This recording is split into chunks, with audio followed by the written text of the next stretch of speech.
at some of the prospects that have come out of some of the high schools here. Look at Jason Tatum, look at Caleb Love, look at Jordan Goodwin. I mean, this is a basketball market for sure. Ross Chaffetz is the owner and general manager of the St. Louis Shock, the Major League Pickleball team that plays at the Midtown Arena June 4th through 7th. WNBA teams were awarded to Cleveland, Detroit, and Philadelphia in early April. The Dow from Stiefel and Ophthalmology Associates down 67 points today to 49,693. Our beautiful springtime weather continues. Great evening, clear skies overnight and 51. Thursday, instant replay. Plenty of sunshine and nice 76. Thursday night, increasing clouds. A couple of showers very late, almost towards morning, so the evening is fine. 59 for the low. Friday, mixed clouds and sunshine. A couple of showers and thunder showers around, especially in the morning. Windy and warmer and more humid. 86. From the Saliga Heating and Cooling Weather Center, I'm meteorologist Dave Murray on 104.1 FM, KMOX. Sunshine now, 72 downtown at the Arch. I'm Michael Calhoun, KMOX News. Traffic from the MichaelsFlooringOutlet.com Traffic Center. Well, I'm starting to see a bit of a backup again, unfortunately, on eastbound 270 approaching the Canal Bridge. We had an earlier crash there. They cleared it, but now there's, like I said, a jam present again about midway back to the Chain Rock, so just be advised if you're headed that way. There's also a crash on the shoulder eastbound 270 at Lindbergh. It's backed up at McDonald. Westbound 370 west of the Mills to the Discovery Bridge is on the brakes. Westbound 70, Riverview through Jennings Station, slow at the airport, Lindbergh Rock Road area, sort of pockets out to the Blanchette Bridge. Zumbell to Cave Springs and T.R. Hughes through Highway K, west of Lake St. Louis out to 61. Westbound 364, Youngerman out to Mid Rivers is backed up. South 170, heavy from Olive Pockets down to 64. Westbound 64, solid jam Boyle out through Clayton Skinker. They were working to clear an incident there, and then it's heavy from Lindbergh out to Palace, the right lane, partially blocked for an incident. It's also slow west of Timberlake to Topgolf Jam, Winghaven to 364, then heavy out to 70. Your USPS Ground Advantage reliable route to get out through Mid-County easily. Take westbound 44. It is wide open from downtown all the way to 141. Southbound 270, 364 down to Doherty Ferry's the busiest part. Southbound 55, Arsenal Bates a little busy.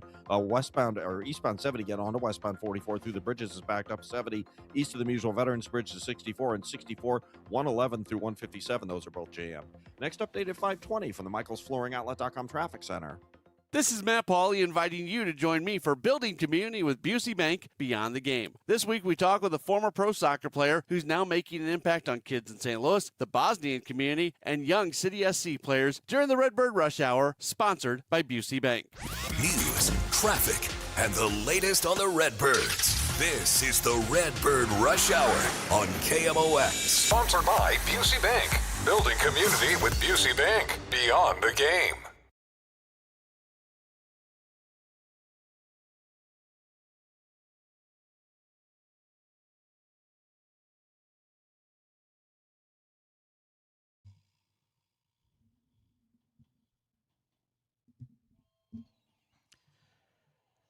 It's Wednesday on the Redbird Rush Hour. Matt Pauley, Kevin Wheeler with you here. We're getting ready for Cardinals baseball later on tonight. Another late one for you, Matt. Sorry to remind you, but you knew already. Not like I'm telling you anything you didn't already know. You know what? But it's the last one for a while. It is, which is good. They're playing all the California teams and all of Major League Baseball in California this year. Oh, boy. Yeah. Getting a little West Coast swing. Well, you're going to get the same. Well, actually, that's not exactly true. It's not always the same. Like year to year, you can have more West Coast than one year to another year. But yeah, definitely. Look, as much of a test as we talked about all this potentially being, it's probably been as much of a test for you in your sleep as it has been for the team because they keep winning. Yeah, I don't sleep. They keep having success. It's been great, man. Yesterday, for them to be coming off that tough loss against San Diego, where, again, those negative thoughts start to pop into your head about what is this going to mean for this team moving forward, and then they immediately score 4 runs in the first inning yesterday, 3 of the 4 runs scoring with 2 outs by guys like Joel Pozo and Jose Fermin driving them in. That's a really good moment for this team, and I know from a very literal standpoint, they scored 4 runs in the first inning, but I think it meant more than that. Just where they were at, who was involved, what they were coming off of. That was a really good sign for this team. Yeah, totally agree. And look, the good signs keep on coming. Yeah. You know, this is already beyond the length of time I thought they could sustain this play. And it's good. And look, it's a surprise in the sense that there are guys doing things that we weren't sure they were going to be able to do. But what we're seeing, and I think this is a fun dynamic to go kind of figure out the back and forth, because there are two dynamics that are at play with the good start to the season. One is that you definitely have a group of young players that believe, that are taking care of details. They're doing little things, right? You're moving a runner, you're putting a ball in play with 2 strikes. You're rallying late in games, which is a little bit less of a thing now, but it's still been a thing for this team throughout the course of the year. You throw strikes, right? These things you think of as being controllable. They are absolutely doing those things, but it's also absolutely true that this is a better team from a physical standpoint, physical traits standpoint, than it was last year. Without a doubt. And I think that dynamic is interesting because one without the other doesn't work as well. The two things, attention to detail, strong defense, great base running, that is great. But if you don't have enough talent to push the front end of your roster, it's not going to get you anywhere. But so far, you've had the mix of the two things. So this is where the term winning in the margins comes from. Right. Because a lot of teams that are smart can go acquire talented players, and they can put together a good roster. But then what's the next step?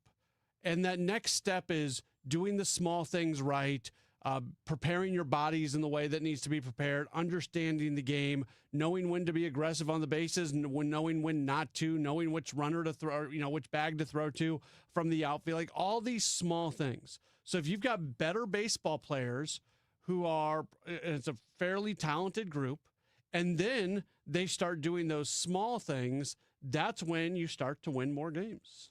Yeah, I think that, when we're looking at, last night we talked a lot about Jordan Walker, and essentially you could almost make the case, we did a little bit yesterday in case you missed the show, that his emergence, and look, I think there are 6 or 7 players in the entire sport with more home runs than Jordan Walker. Mm-hmm.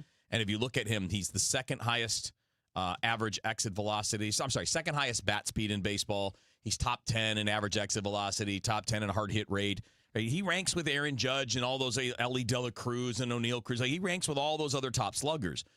That is a huge, huge development. But so is the fact that you have a second baseman who might hit 25, 30 home runs. Yeah, he's got 8 right now. Yeah, so he's on about a 30. In a quarter of a season. Yeah, he's on a better than a 30 home run pace right now. I guess I would be surprised if he hits 30 home runs I would this be year. Slightly, but I think I've always been on he's a 25 homer guy. Yeah, and every time he hits a home run, it's okay. Maybe this is going to be a 30 home run guy. So let's say Walker's a 30 home run guy. And he better be at this point. He's on pace for over 40. Weatherholt's a 30 home run guy, and say you get 26, 27, 28 out of Burleson. That's pushing it. You think so? Well, he's got 6 right now. So he's on a 24 pace. Yeah, I'd say if he gets to upper 20s, because he's never done that before. Yeah, I think as high as 22? But look, let's just call it 25. Yeah, that's good. That's fine. That's perfectly fine. Yeah. And the deeper the lineup gets, the better everybody else is going to be able to perform all at the same time. And Herrera still hasn't started hitting the ball in the air enough, but the overall numbers are really good. His slug will come up when he starts hitting in the air again. Yeah. Like his on base is over 400. He's hitting the ball hard. Nothing's changed. His bat speed's the same. His hard hit rate's the same. He's just hitting a few more balls on the ground right now. Assuming that changes, and I think it will based on what we've seen from him in the past, that power, that slug will go from 420 to probably 480 by the end of the year. I am a little surprised that the launch angle for him has been what it's been, because that's people sometimes will scoff at launch angle. No. And Ivan Herrera is having a really nice season right now, but the difference between Herrera having a really nice season and Herrera having an all-star caliber season right now is simply that, hitting the ball in the air a little bit more than he currently is. It is the difference. If you look at his hitting profile, strikeout rate is actually better than it was last year. His walk rate is significantly better than it was last year. His batting average is fine, and it's pretty close to what the expected would be. He's 267, expected 270. But again, that has something to do with the ground balls, too. He starts hitting that ball in the air a little bit more. That 267 comes to 280, 290, which is where he's been for his career. So when you look at everything he's doing, nothing is really dropped off except that he's not hitting the ball in the air as much. Generally speaking, and I'm going to double check this because I'm pretty sure that he's not pulling it in the air as much as he did last year. It's down, but it's not down a ton, the pulled air. And that's a big one for power. Like when you pull the ball in the air, but that hasn't dropped too much. It's just the overall launch angle. He's down about 3 degrees, I think, from last year, which doesn't sound like a big deal, but it is. It is. He is, though, to be fair. And he is tracking better, though. It's like it's getting better as he goes. He is hitting significantly more doubles. His career high in doubles was last year with 13. He has 11 doubles right now. Yeah. So he is going to zoom past his career high in doubles. But I guess the thing that's interesting is you're this good offensively. He's been this good, but he's got another level. He absolutely does. I think he's got 25 homer power, and he's not on that pace right now, but I think he'll get there. If he 20, I think he's a 30 home run guy. Could be. I mean, he hit 19 last year, and he did that in 107 games, less than 400 at bats. Yeah, that's if you have a full 162 game season last year, he's a 30 home run guy. Pretty close to it. Yeah, it's like 28, but it's close enough. Right. Yeah, close enough to round up. Let's put it that way. When you're in rounding range, you're pretty much there. And think about the difference there. So, like 1 year to the next, and I know that the paces change. We understand. I don't need to explain that. You don't need to explain it to me. We're a quarter of the way through the season, understanding that paces can and will change in some cases. But just flash it back to a year ago. Okay, at the end of last season, the Cardinals had one 20 home run hitter. Mm-hmm. One. And that was Wilson Contreras, who had exactly 20 home runs. And then Ivan Herrera had 19, and then Burley had 18. And after that, your next highest is 13, 14. It's Newt at 13. It's Gorman at 14. Today, as we talk about, again, it's only pace. It's not done yet. It's not real yet. But the pace, you're on pace for a 40-homer guy, a 30-homer guy, and about another 3 or 4 20 to 25. Because Weatherholt is on pace for 30, Walker over 40, Burley's on pace for 24, and Gorman and Church are on pace for 20 each. It's a massive change from 1 year to the next. And something that was completely unexpected, because when the season got started, we were all saying this team isn't going to hit home runs. No. We don't know where the power is going to come from. Well, that change is Weatherholt having a little more power than we thought, and then Walker. Yeah. But still, the point is that that's the equivalent of found money. And the way the bullpen has performed, that's the equivalent of lost money, because you thought that the bullpen was going to be really good this year. Not that recently they've been trending way better. Yeah, they've been middle of the pack for the last 3 weeks or so. But the big time found money is all the power this team has that we weren't expecting. Yeah, it's definitely, the bullpen is definitely trending in the right direction as we go. And one guy that symbolizes that, I think he symbolizes a lot of the criticisms of the bullpen early, but he's starting to symbolize what you needed, and that's Stanek. He's now got 6 straight scoreless outings. Yeah. 6 straight scoreless outings. I believe in those outings, just 2 walks. He walked 1 yesterday. Maybe it's 5 straight. It's either 5 or 6 straight scoreless outings with 7 strikeouts, and I believe 3 hits and 2 walks in that time frame. In fact, just look at May, month of May, to make it simple. 5 outings in May. 1 hit, 2 walks, 6 strikeouts, no runs. And he had a shutout appearance in his last outing in April. So his last 6 are shutout appearances. So he's trending in the right direction. Yeah. His ERA during that period has dropped from 9 to it's 6 right now. So he's dropped 3 runs off his ERA. Batting average against, that's a big number here. Yeah. It drops from 309 to, it is currently at 254. Yeah. So he's taken 60, 70 points off the batting average against in 6 appearances? Yeah. That's pretty good. Yeah, and he's going in the right, now, who knows? His wildness makes him susceptible to bad runs. I mean, we've seen that in past seasons with him, right? I mean, when he throws strikes, he's pretty dominant. When he doesn't, he gets knocked around. That's pretty common, and that's kind of where we are with Matt Swanson.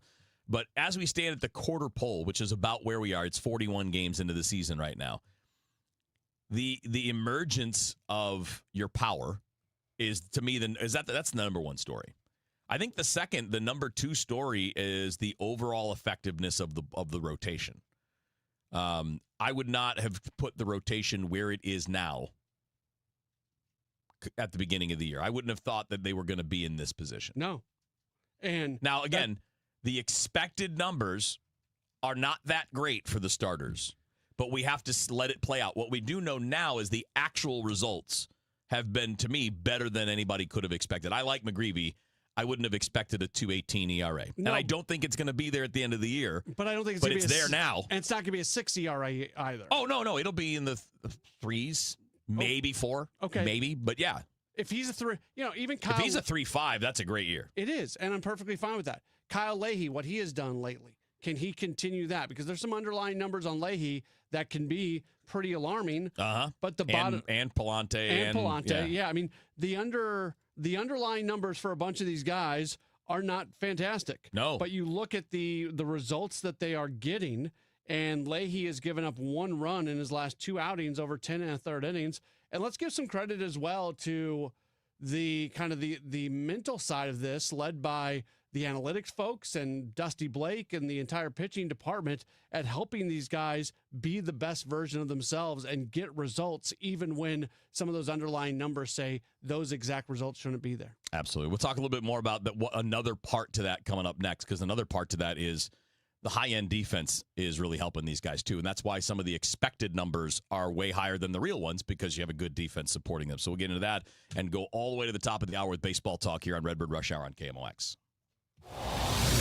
Traffic from the MichaelsFlooringOutlet.com Traffic Center. Well, for the second time this afternoon, we have another incident eastbound 270 just before the Canal Bridge, blocking a traffic lane. So we're jammed back through Riverview right now on eastbound 270. That jam's about double what it was 20 minutes ago, 15 minutes ago. So just keep you in mind.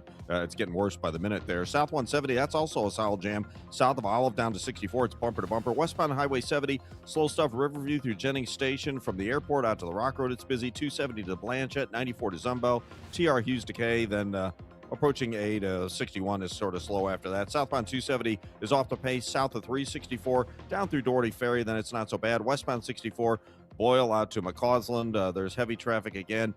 West of Timberlake, most of the way to Topgolf, it's stop and go. And Winghaven out through the Highway 70, there's bumper-to-bumper pockets. 364 west of Youngerman out through Gudermuth is kind of slow. Eastbound 64, we have an incident just before Lindbergh. It's jammed at 270. Southbound 270, I mentioned the delays from 364 through Manchester. Northbound is Manchester up to Ladue. And westbound 44 jam between the bridges. 70 east of the Muswell Veterans Bridge is 64. And 64, 111 past 157 is backed up. Now, I'm Roger Brand in the MichaelsFlooringOutlet.com Traffic Center. Hey guys, Glover here for my friends at Cantor Injury Law. So as you know, I'm a lawyer, haven't practiced in a long time, but I did plaintiff's work and defense work, so I have a pretty good understanding of it. I have a pretty good idea of who's who in the firmament of plaintiffs' attorneys. And for my money, Mark Cantor is the guy. He's a great attorney. He is a great practitioner. He's put together a great team. He was born and raised here. He lives here. He works here. He wins here. Call 314-628-ALL-9s or CantorInjuryLaw.com. The choice of a lawyer is an important decision and should not be based on advertising. Taking care of your health should be simple. And with the NeoVitan monthly subscription, it finally is. Choose your doctor-formulated multivitamin and we'll deliver it straight to your door every month. No more running out, no more remembering to reorder, just consistent nutrition made easy. Plus, subscribers save 10% every month and can pause or cancel at any time. Visit neovitan.com and start your subscription today. NeoVitan, trusted nutrition every day. This is the Our Idea is Ready to Launch vision. This is the Create Great Jobs vision. This is the We Need More Space vision. This is Busey, where your business visions become realizations. Through securing capital for growth and comprehensive strategies that ensure a prosperous future. Because thriving businesses mean thriving people and thriving communities. Busey Bank, building business, growing wealth since 1868. Member FDIC. Now, back to the Redbird Rush Hour on KMOX. Sponsored by Busey Bank. Building community with Busey Bank. Beyond the game.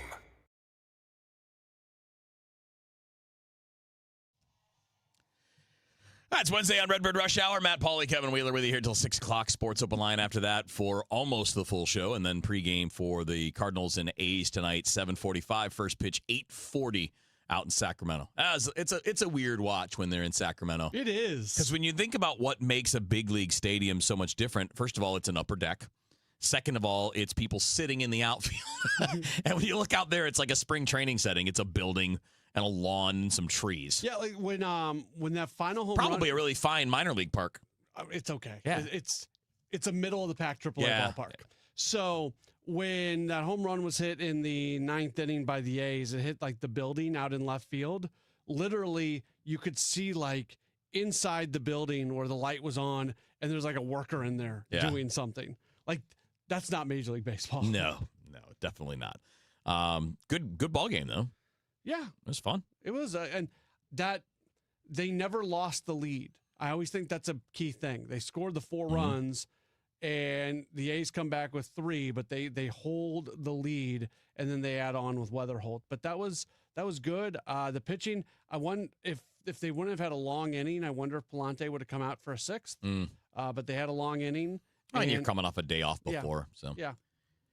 That's going to be it's a fascinating thing. We were talking about the rotation last segment, and look, they're clearly getting better real world results than like the batted ball numbers would tell you. Now, keep in mind that batted ball numbers are not meant to be predictive in small samples, right? They're not meant to be like, okay, a quarter of the way through the year, we know what you are. And like what really truly matters at the end of the day are wins and losses, right? And wins and losses are going to be as a result of the things that actually happen, not the things that were expected to happen, right? The expected stats, the batted ball numbers, your pitch characteristics, those things, those are more predictive over a long period of time, not necessarily in a short period of time. And that we can define that as part of a year. We can even define that as 1 year. There are people who will defy their numbers one way or the other, be better than them or worse than them for a whole year. See Lars Nootbaar. Right. And that's his, other than last year, that's his career. Right. Because his underlying numbers have always said all-star, and his actual numbers have not. Not quite. Yeah. Not quite. And a lot of the reason for that has been in and out of the lineup, because when he kind of comes back, he's cold for a period, and it's kind of that in and out period. But, one of the things that has allowed the rotation that doesn't strike many people out, and I know it's been better lately, which is good. It's ticked in the right direction here the last couple of weeks. Got to see a little more to see if that part's going to last, but it's good to see anyway. But this is a staff that is helped by the fact that they're a good defensive team. Yeah, I mean I think they make the play, and it's not just defense; it's the base running, it's the decisions that are made. They make the plays that they're supposed to make, and they don't beat themselves very often. Yeah, but in for a number of years now, I thought they've been a pretty good base running team. I thought they've been a pretty good defensive team. Even last year, it was a pretty good defensive team, right? I mean, you had a really strong catching performance from Pajes last year, as the main guy. Wynn was, best shortstop out there. Arnado was very good Victor at third. Scott obviously played center field and did a really nice job. Wilson Contreras turned into one. Wilson Contreras was a good first baseman. Yeah. So you were not a bad defensive team last year. You just didn't have the offense to go with it. Now you take a good defensive team and you add, like we talked about in the last segment, some real punch, and that's where you're good. Now the main question over the, like, if there's an umbrella over the Cardinals, the 2026 Cardinals, it is how long does this last? And maybe, is there another level of improvement? Like, I don't think it's automatically going to get worse. It's just what we don't know. We don't have a lot of players with long track records of performing at the level that they're performing at right now. Yeah, it remains the number one question about sustainability. Right. And it's also something like, I go through periods where like I don't want to talk about stuff anymore because it's all we've been talking about. And all we have talked about for the better part of the last 6 weeks is how sustainable is this? And they just keep doing it.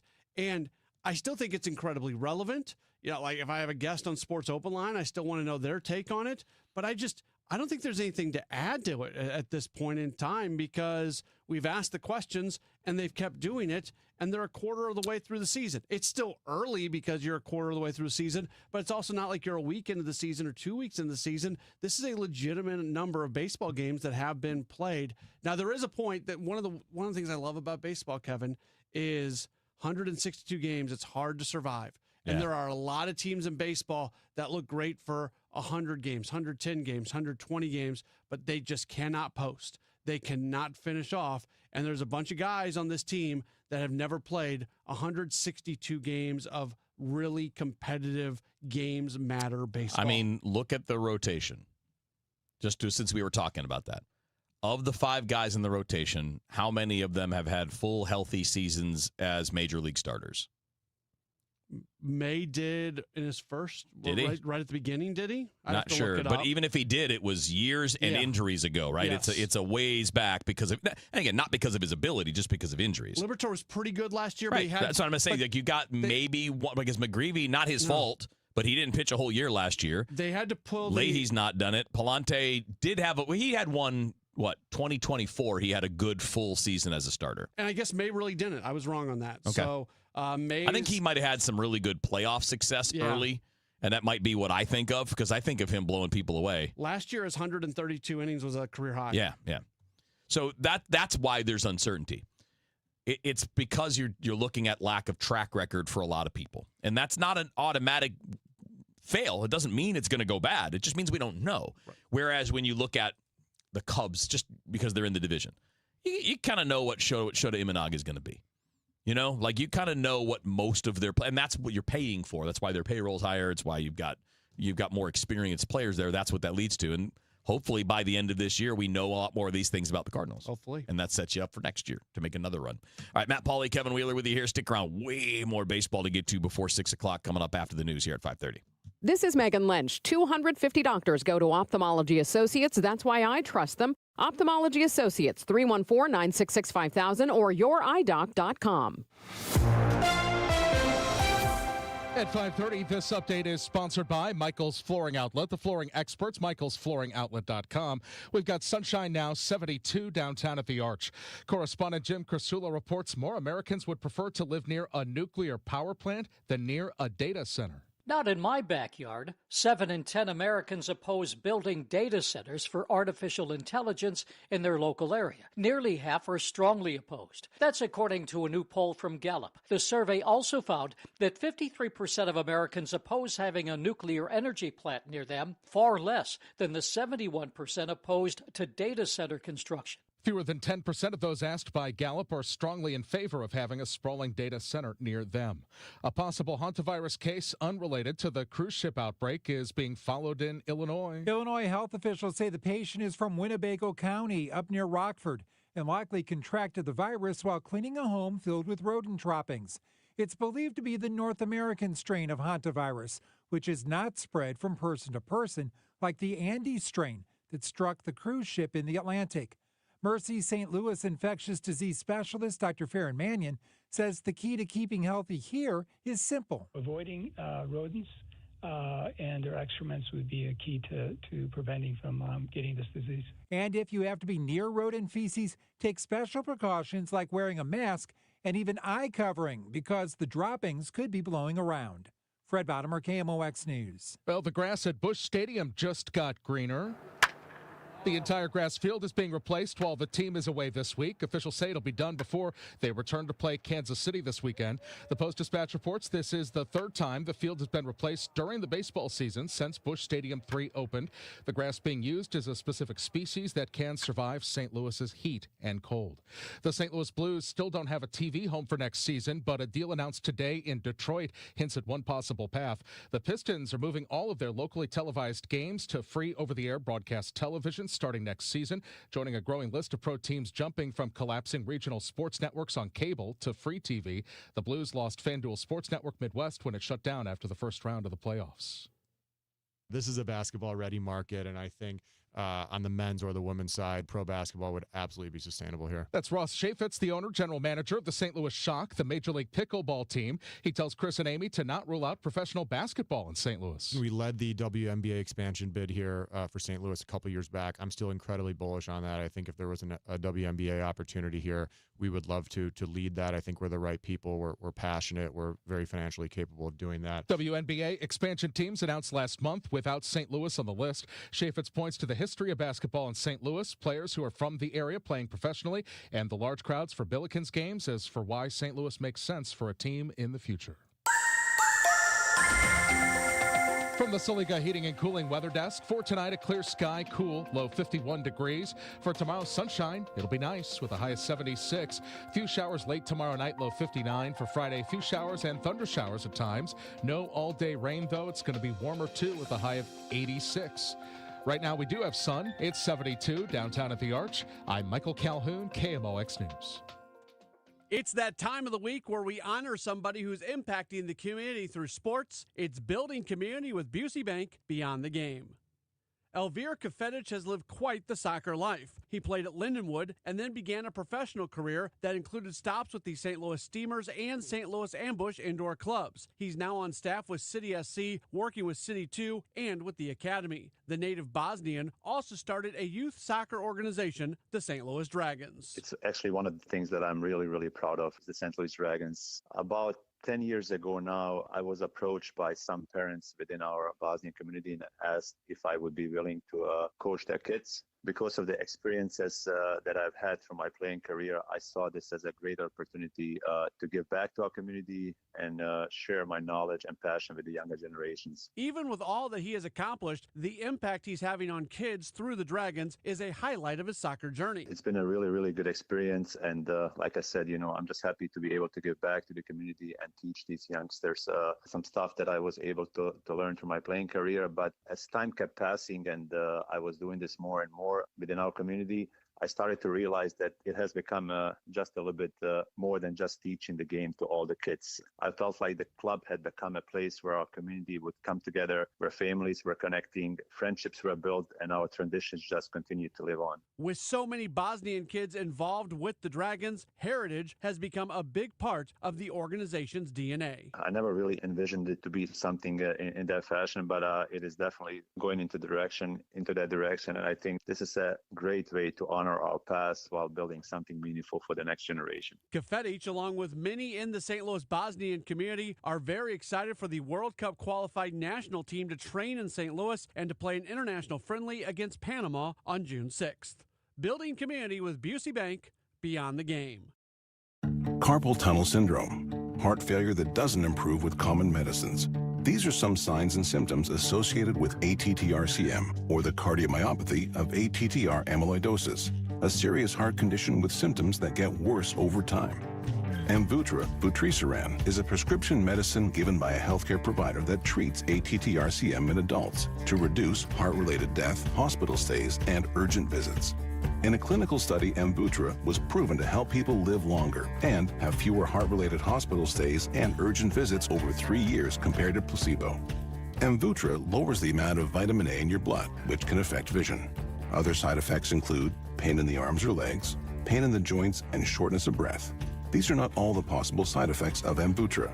For prescribing information, call 1-833-256-2748 or learn more at amvuttra.com. Ask your doctor about Amvuttra for ATTR-CM. Want to make the most of your tax refund? File with TurboTax on Intuit Credit Karma. They help you get your biggest refund, and then we help you do more with it with a personalized plan designed to help you hit your money goals. Start filing today in the Credit Karma app. For the last 33 years, you've discovered that at Banner Construction, we pride ourselves on quality craftsmanship. We believe the single most important decision homeowners must make when considering an exterior restoration project is who do you hire. At Banner, we provide well-engineered, meaningful, long-term solutions to transform your home into the pride of the neighborhood. Let us help you fall in love with your home all over again. Call or visit bannerconstruction.com and have a banner day.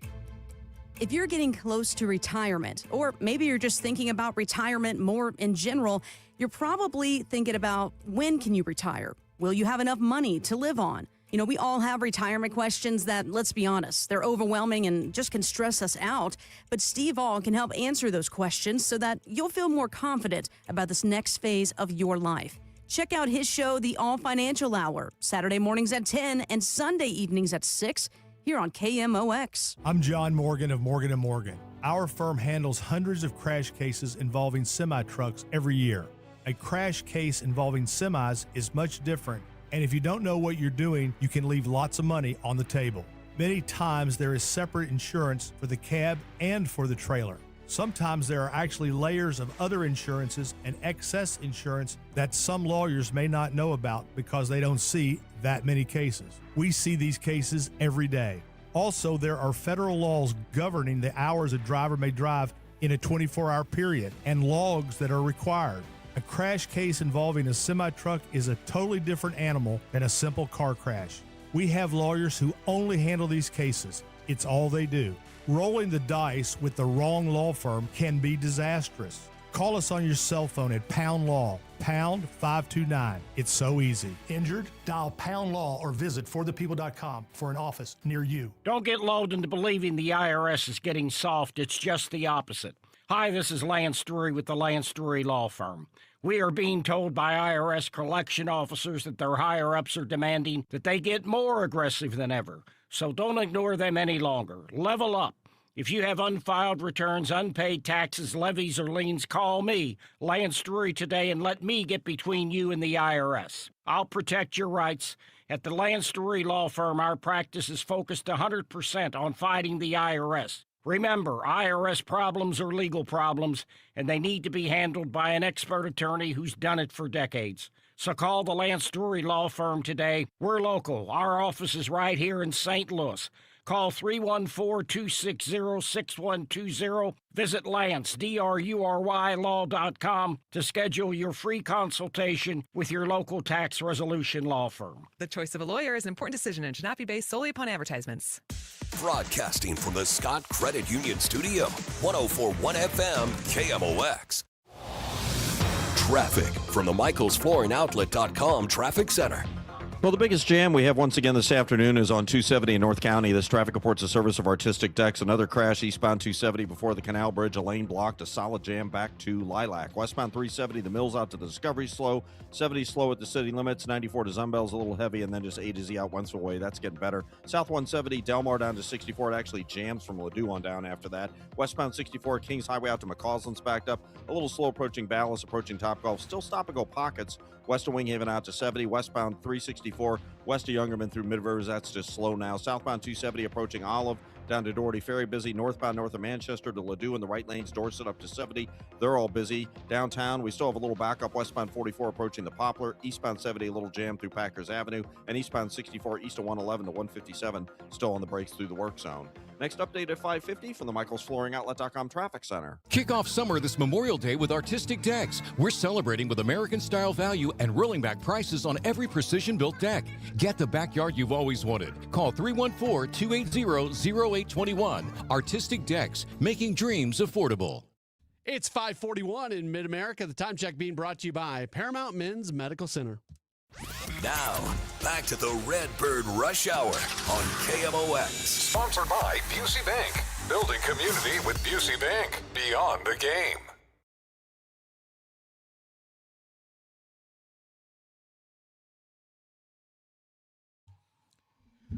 All right, it's Redbird Rush Hour on, what's today? Wednesday. I forget the days some days. Days don't matter in the baseball season. I'm going to remember what day it is tomorrow, though. Yeah, because afternoon game, no DGS free tomorrow. Day off. Yeah, unless we have a little rush hour, then I'll join you. Which is probably not. Yeah, what's it? 2:05? Yeah, or 2:10? 2:05. 2:05. So yeah, normal game length probably means post game takes you all the way till 6. That would be so. Which means you get Sports Open Line after that too. If you want me to pop on, let me know. You know what? I might take you up on that. Well, no, I think we have a pretty busy show tomorrow, don't we, Kyle? Yeah. Right. Okay. Well, that's all right. Just in case. Okay. Just in case, because I know it's a lot of talking. What have we missed? So is there something? I mean, generally speaking, I miss a lot of that. Yeah, I just mean like with the conversation because I was thinking about this last night. You and I have these conversations every day. You know, Bernie every day, Tom, Ranj. We all talk about this team every day. Is there any part of this so far that maybe hasn't gotten enough conversation? Because we've talked about the good, the emergences, the difference. Why is this team better than last year? Well, we can point to it. You're hitting home runs. You didn't hit home runs last year. Your starting pitching's more consistent. Last year, it was all over the place and mostly bad. You had 3 of the worst starting pitchers in baseball last year. And right now, nobody fits in that category. Right now, your worst guys are mediocre. Yeah. Right? They're Palante, not terrible. Leahy, and Leahy's coming off. And May's number, like his ERA is bad, but if you were to lay it out on a percentage of starts where he's good. May's fine. He's had, 8 starts, but 6 are really good? Yeah. Too bad. That's fine. I'll take a 6-2 ratio. I'd go like 5-2-1. Like his last start was okay. Right. Yeah, so but it's still a quality start. Yeah. Which means, hey, maybe that's not quality in terms of ERA, but it's quality in that you're not burning the bullpen. You're in the game when the starting pitcher leaves the game. Yeah, I think more so this year than any time in like the Oliver Marmol era of Cardinals baseball. And this isn't this is partly due to Ollie, but I don't say the Ollie Marmol era to right. give the credit to him. I say just over the last few years, I would say this is the year where guys are being put into position to succeed at a higher rate than previous years. There's still some wacky things the organization does. Yeah. And maybe that's just going to be who they are. I think that's true of every team. I think like so, people, too. when you follow any team, you always figure out their quirks and their weird things. Every team has it. Yeah. The Cardinals certainly have some idiosyncrasies. Some of them have gone away in the Heim era. Some of them have not. Yeah. But that being said, it just really seems like this year's version, through a quarter of a year, these guys are being put in that situation. Just even the lineup creation yesterday, and I know some people are going to give a little grief because Pozo and Sajasi are in there. Well, you know what? You want those guys to get going. That's the opportunity to do it against a left-hand starter. One guy in Pozo had a big hit in the first inning. The other guy, Sajasi, doesn't do anything, and he had a bad defensive play you as had well. what? You had Fermin hitting sixth, but guess what? Big double. Yeah. So, it's not like he had a lot of good at-bats, but he had one productive swing that gave you a couple runs, and that was helpful. That's where you pick and choose your spots to try to help get guys going. And maybe there's an alternate universe where Sajasi goes 2 for 2 yesterday, and that's the start of something. It didn't happen, but that's the best spot to put him in where you're giving him the chance to have success. Yeah, I think the Marmol conversation has... It seems to have cooled. We touched on this on DGS, right? It was a lot more noisy, at least last year, when people were pointing out his flaws, and he has flaws. So does every manager. Barring, like, you want to say Tony La Russa didn't have a flaw. Well, no, by the end of his time here, he had worked past his flaws. When he was in his 4th year, he had flaws. Yeah. And he wasn't a perfect manager even at the end. No, everybody had their things. Yeah. Everybody has their things. No matter how good. There are people in New York that would hammer Joe Torre during the middle of the Yankees, prime years, during their dynasty run. It happens. There are people in L.A. who think Dave Roberts sucks. And they're not quiet. There are a lot of them. If the Dodgers don't win the World Series, the voices to fire Dave Roberts get him out of really here. loud. Yeah. And I think what's interesting to me, because I've said this for several years, and I believe I'm seeing the proof in it this year. Ollie's record reflects the level of talent on the team. Yes. When they were good early, when he first took over, the record was good. They won the division when in 22. Talent declined, either because of age or injury or just poor decision-making, his record got worse. And now that players are playing well again, and he's a part of all of it, right? He and the coaching staff, they are a part of getting the most out of players. But they're only a small part. Most of it is on the players. You can say all the words you want. You can show all the video you want. The player still has to do it. Yeah, when we trace back to Jordan Walker, a lot of what we trace back to is his willingness to make true and real changes coming into this season, something that he wasn't as willing to do in the past. That's not on a coach. That's not on a manager. I mean, they helped because they were prodding and pushing, but the player still has to make the call. He made the decision that he was going to do that. And maybe it goes back to when Ollie was on Gas House Gang along with Brand Brown last year. He's got to buy into the work. Yeah, they brought that up, and maybe that was the start of the conversation. And I don't think when Ollie said that, that was just I don't think Ollie says much of anything without it having... Oh, no, it had a purpose. Yes, yeah. that was the word I was looking for. Yeah, they had clearly delivered that message behind the scenes for a period of time. Typically, that kind of message doesn't go public unless it's not working. And we can go back to unless it's not being received. You go back to the Tyler O'Neill thing. Yeah. It got to a point where Ollie, with the other guys in the clubhouse, had to go say something publicly, and that was the moment to do it. Right. And so if Ollie was this hothead jerk who was always doing that, well, he wouldn't be thought of as highly as he thought of in the clubhouse by the players. Yeah. So he picks and chooses spots, and for the most part, they're effective. Yeah, I think he's done a really good job. And I mean, look, I like the old school managers because I grew up with them, right? I learned lessons from watching Tony La Russa. I learned lessons growing up watching Sparky Anderson. I learned lessons watching Whitey Herzog. And a lot of them have said the same kind of thing, one form or another, over the years. The players make the manager. It's not the other way around. And that's a direct quote from Sparky Anderson, but I've heard Tony say things like that. I've heard all of the great managers say that because they know they have an impact, but they don't have as big an impact as their players. If they walk in and the roster's crap, they're not going to win many games. That's right. Nobody's ever won a title with a bad roster, no matter how great the manager was. Matt Pauley, Kevin Wheeler with you here. One more segment of Redbird Rush Hour coming up next here on KMOX. As parents, we measure our child's life in firsts, first steps, first words. But for me, the most important was my son's first breath. Because of Cardinal Glennon Children's Hospital, that moment led to so many more. His first laugh, first birthday, the first time he said, "I love you, Mama." Make your pledge for patients today at homersforhealth.org to benefit the devoted fund. Your gift helps build a place where more childhood firsts are possible. Guys, Kevin Wheeler here. I want to tell you about Gloria Lou with Your Home Sold Guaranteed Realty. And here's what I want to tell you.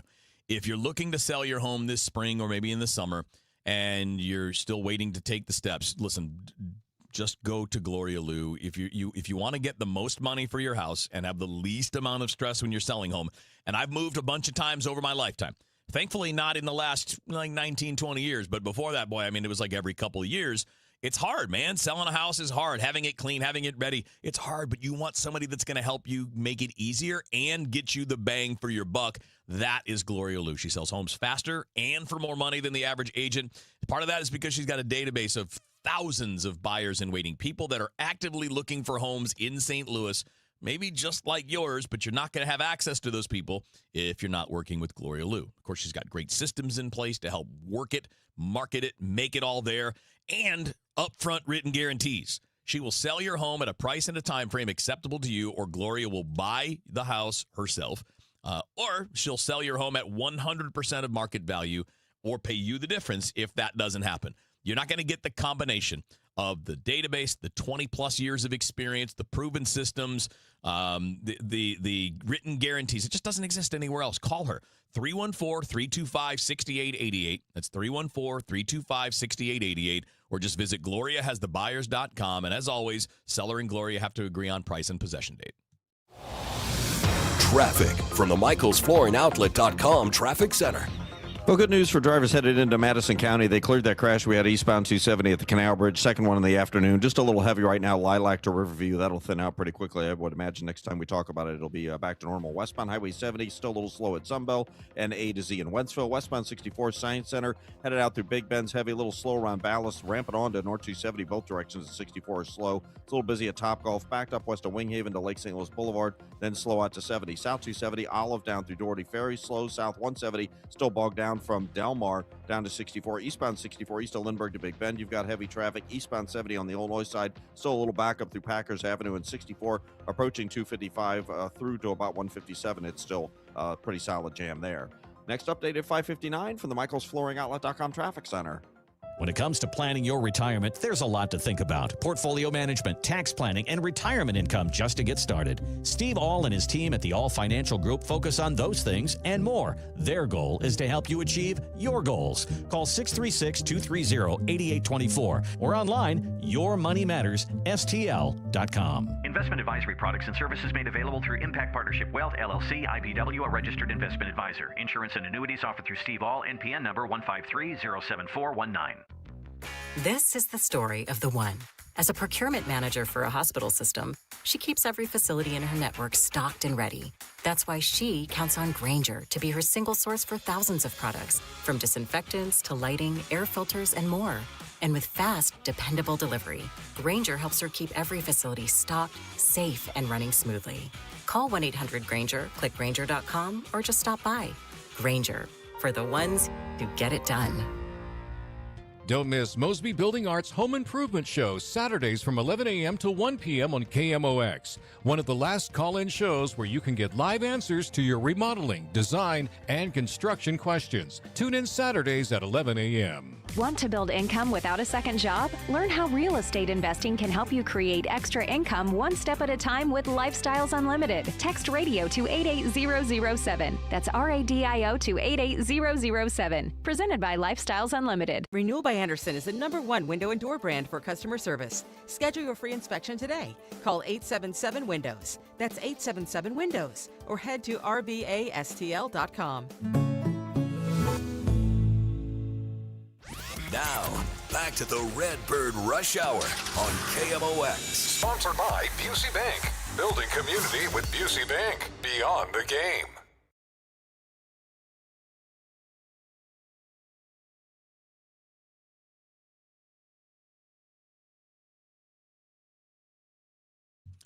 All right, getting ready to wrap it up here on Redbird Rush Hour. Matt Pauley, Kevin Wheeler with you here, and Sports Open Line is next. What are you doing tonight in the lead up to the baseball game? Bernie Miklasz is going to be on at 6:20. Our friend Maury Brown, who covers sports I love and Maury business, Brown. he's going to be on at 7:05. He's a really good guitar player, too. He is. He's a great music guy. He's in Seattle or Portland. He's up there in the Pacific Northwest.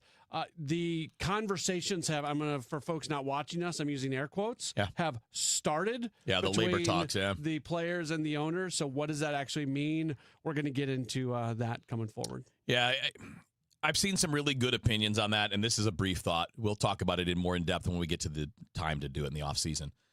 But this is something that both parties here, the union and the owners, need to make sure they don't screw this up. Yeah. Because the game is in a good place right now. Great place. Ratings are going up. Attendance is up. People are happy. It's a good brand of baseball that's getting better. Don't screw it up. And I'm worried they will. Yeah, I hope not. I mean, because, the one thing that owners care about more than anything is money. Yeah. And the money's flowing right now. They got new media deals coming up, so hopefully they don't screw it up. I agree. But we'll get to more of that in the offseason. We don't need that in season. That'll be for another time. Well, we'll also do it tonight at 7:05. Well, that's fine. That's fine. I'm just saying, we don't have to cover all of it right now. Have a good show, bud. Thanks. Matt Pauley's got you next with Sports Open Line on KMOX.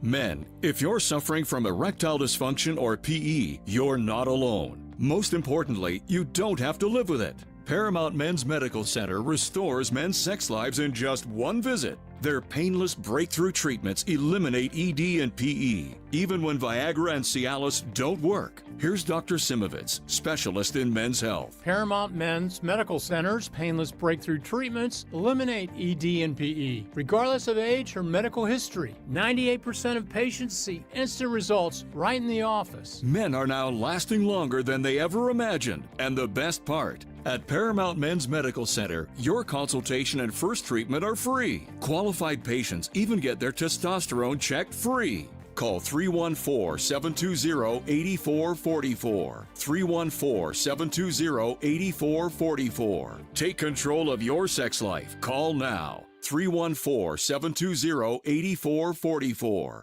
Lunch was great, but this traffic is awful. Can we stop at a bathroom? Are you all right? I keep having stomach issues after eating, like diarrhea, gas and bloating, abdominal pain, and sometimes oily stools. Sound familiar? Those stomach issues may actually be a pancreas issue called exocrine pancreatic insufficiency, or EPI. Creon pancrelipase may help manage EPI. Creon is a prescription medicine used to treat people who can't digest food normally because their pancreas doesn't make enough enzymes. Creon may increase your chance of fibrosing colonopathy, a rare bowel disorder. Tell your doctor if you have a history of intestinal blockage or scarring or thickening of your bowel wall, if you are allergic to pork, or if you have gout, kidney problems, or worsening of painful swollen joints. Call your doctor if you have any unusual or severe gastrointestinal symptoms or allergic reactions. Take Creon as directed by your doctor and always with food. Do not chew capsules as this may cause mouth irritation. Other side effects may include blood sugar changes, gas, dizziness, sore throat, and cough. These are not all the side effects of Creon. Call 800-633-9110 or visit creoninfo.com to learn more. That's creoninfo.com. I'm asking my doctor about EPI and if Creon could help. For women with postmenopausal osteoporosis at high risk for fracture, there's more you can do to strengthen your bones with Evenity.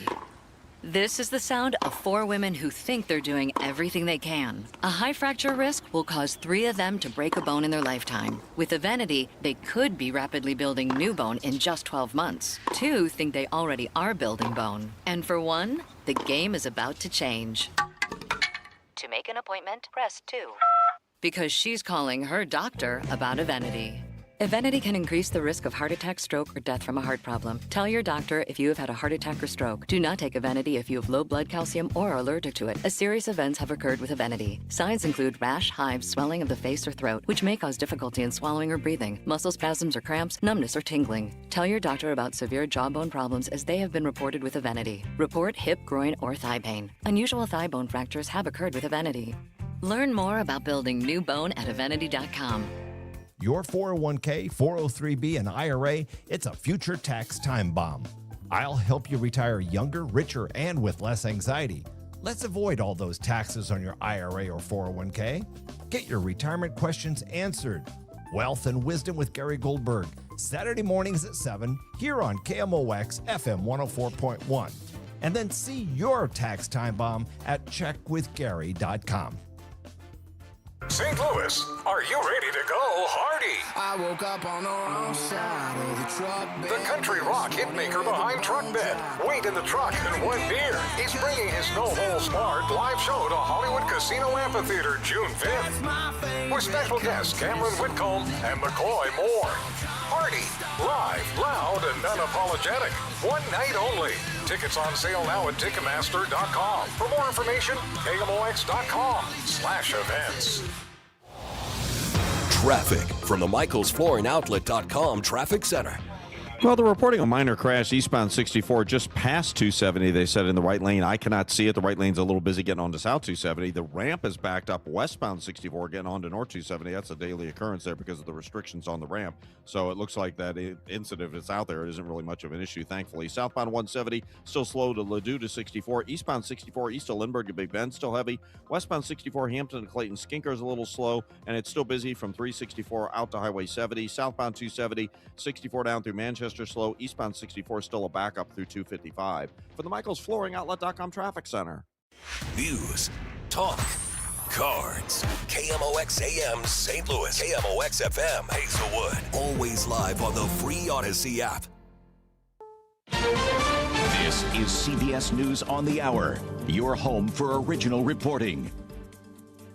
I'm Jennifer Kuiper. It's Thursday in China, and President Trump is starting his schedule toward the summit with China's leader Xi Jinping. CBS's Anna Corin is in Beijing with more on the schedule, issues, and expectations. If we're talking about the core of core interests for China and for Xi Jinping, that is Taiwan. It has been that way now for decades. But we've heard from Xi recently. He speaks about the reunification of the motherland. You know, the Chinese claim Taiwan as their own territory. So this is certainly in play, and that would involve the U.S. stopping arms sales, changing its posture, and reducing its support for the island democracy. The U.S. military says the remains of the second Army soldier who went missing during military exercises in Morocco have been recovered. 19-year-old specialist Mariah Simone Collington of Tavares, Florida, is the second U.S. soldier who fell off a cliff during a recreational hike in Morocco.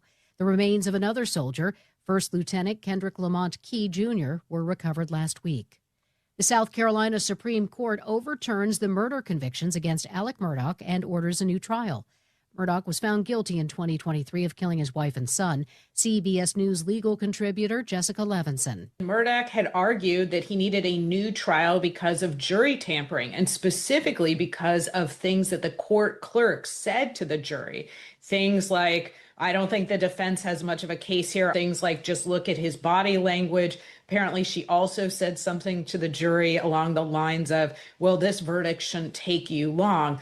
Corey Richins, the Utah woman found guilty of murdering her husband with a fentanyl-laced cocktail and later wrote a children's book about grief, has been sentenced. Ms. Richins, based on your conviction on count 1, first-degree felony aggravated murder, the court hereby sentences you to life without parole. Richins has also been sentenced on 2 insurance fraud counts for forgery and 5 years to life on the attempted murder charge. They would be served consecutively. Utah District Court Judge Richard Mrazek says someone convicted of Richins' crimes is simply too dangerous to ever be free. Eric Richins would have celebrated his 44th birthday today. 2 Americans are still under observation in a medical facility in Atlanta in connection with the cruise ship hantavirus outbreak. 16 people are in a Nebraska facility where CBS's Ian Lee reports. Health officials here in Omaha say the CDC will ultimately determine whether the passengers must remain at this facility or if they can complete the 42 days of isolation at home. This is CBS News. Every Sunday, moderator Margaret Brennan goes face-to-face with top leaders to make you better informed. Face the Nation, Sunday on CBS and streaming on Paramount+. Chuck McDowell here with Red Pocket Mobile. How long have you been stuck with the same phone plan? 2 years? 5? 10? Are you tired of surprise fees and confusing bills? Switch to Red Pocket Mobile. With Red Pocket Mobile, premium 5G plans start at just $10 a month. Pick a plan, lock in your rate, and that's the number you'll see on your bill every month. No hidden fees and no long-term contracts. And here's the kicker. Red Pocket lets you choose from 3 major 5G networks, not just one. Pick the network that actually works where you live and where you work. Try one, and if you like it, keep it. If not, switch to another. Never be stuck with a single network again. Plus, keep your phone, keep your number. Red Pocket Mobile, your new ultimate cell carrier. New customers can switch and save 50%. Choose from all 3 major 5G networks with one locked-in low price and no contracts at redpocket.com. Redpocket.com. At 6:04, we've got sunshine. Right now, it's 71 degrees downtown at the Arch. The push to remove St. Louis County Executive Sam Page from office is now in the hands of Attorney General Catherine Hanaway. A judge today disqualified County Prosecutor Melissa Price Smith from the case, citing a conflict of interest. The County Council voted this week to refer Dr. Page for quo warranto action after its ethics committee found he kept practicing as an anesthesiologist at Sioux Hospital, work the county charter bars the executive from doing. Page says the work was volunteer and uncompensated. Hanaway's office will decide the next move. Illinois health officials are investigating a possible hantavirus case, but it is unrelated to the cruise ship cases we've been hearing so much about.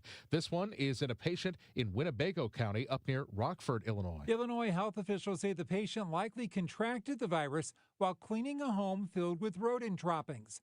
Mercy St. Louis infectious disease specialist Dr. Farron Mannion has this advice. If you are in an indoor area that's poorly ventilated and you're like sweeping mouse droppings and you're aerosolizing potentially contaminated dust, then you could potentially be at risk. So avoiding rodents and their excrements would be a key to preventing from getting this disease. This possible Illinois case is believed to be the North American strain of hantavirus, which is not spread from person to person like the Andes strain that struck the cruise ship in the Atlantic.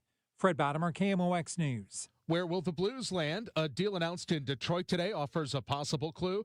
The NBA's Pistons are their cable regional sports network and moving all locally televised games to free over-the-air broadcast TV next season.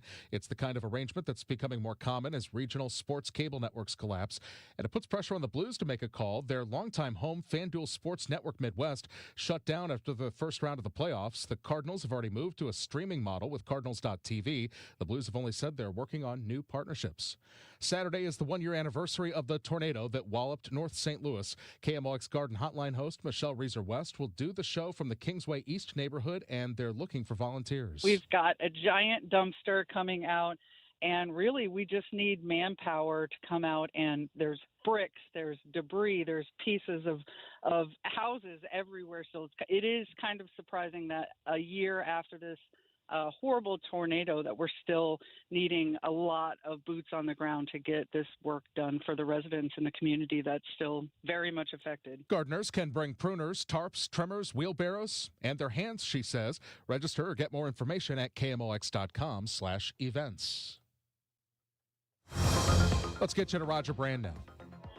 Well, we still have slow going, Michael, on westbound Highway 70 west of Zumbel through Cave Springs. If you're on westbound Highway 64, there's still slow traffic out in the Westplex, Lake St. Louis Boulevard, really 364 out to Highway 70. Eastbound 64 east of Lindbergh to Big Bend's heavy. South 170, bumper-to-bumper stuff from about the Parkway down to 64. And on the Illinois side, eastbound to 70 still slow through Packers Avenue. 64, a brief backup, 255, most of the way to 157. And restrictions on 143 east of Wanda Road due to an earlier afternoon accident. They hope to have that. Just got an update from IDOT a few minutes ago. They hope to have that reopened by 7.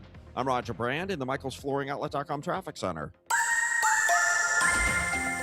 It's a beautiful evening across the St. Louis area with clear skies, and temperatures will be mainly in the 60s as we go through any evening plans. And it's cool overnight again, 51. Thursday, gorgeous again. Plenty of sunshine and nice, 76 degrees. Thursday night, increasing clouds, couple of showers very late, almost towards morning. So the evening is dry. Thursday night, 59. Friday, a mix of clouds and sunshine, couple of showers, couple of thunderstorms. Focus on the morning. It's windy and it's warmer, 86 degrees. Friday night, partly cloudy, couple of showers and thunder showers around, 67. It's warm and humid Friday night. Saturday, periods of showers and some thunderstorms, especially during the morning and early afternoon. 89 degrees. Sunday, sunny skies dominate, maybe a spot thunderstorm, but Sunday is primarily a dry day and 89. From the Saliga Heating and Cooling Weather Center, I'm meteorologist Dave Murray on 104.1 FM. KMOX. Right now, it's a sunny sky downtown at the Arch and 71 degrees. I'm Michael Calhoun, KMOX News. Come on, let's get going now. From KMOX Sports. We're primed and ready. All day, baby. Man, let's go. This is the Gray Bar Sports Open Line. Gray Bar, your distributor for electrical and datacom needs. On 104.1 FM, KMOX.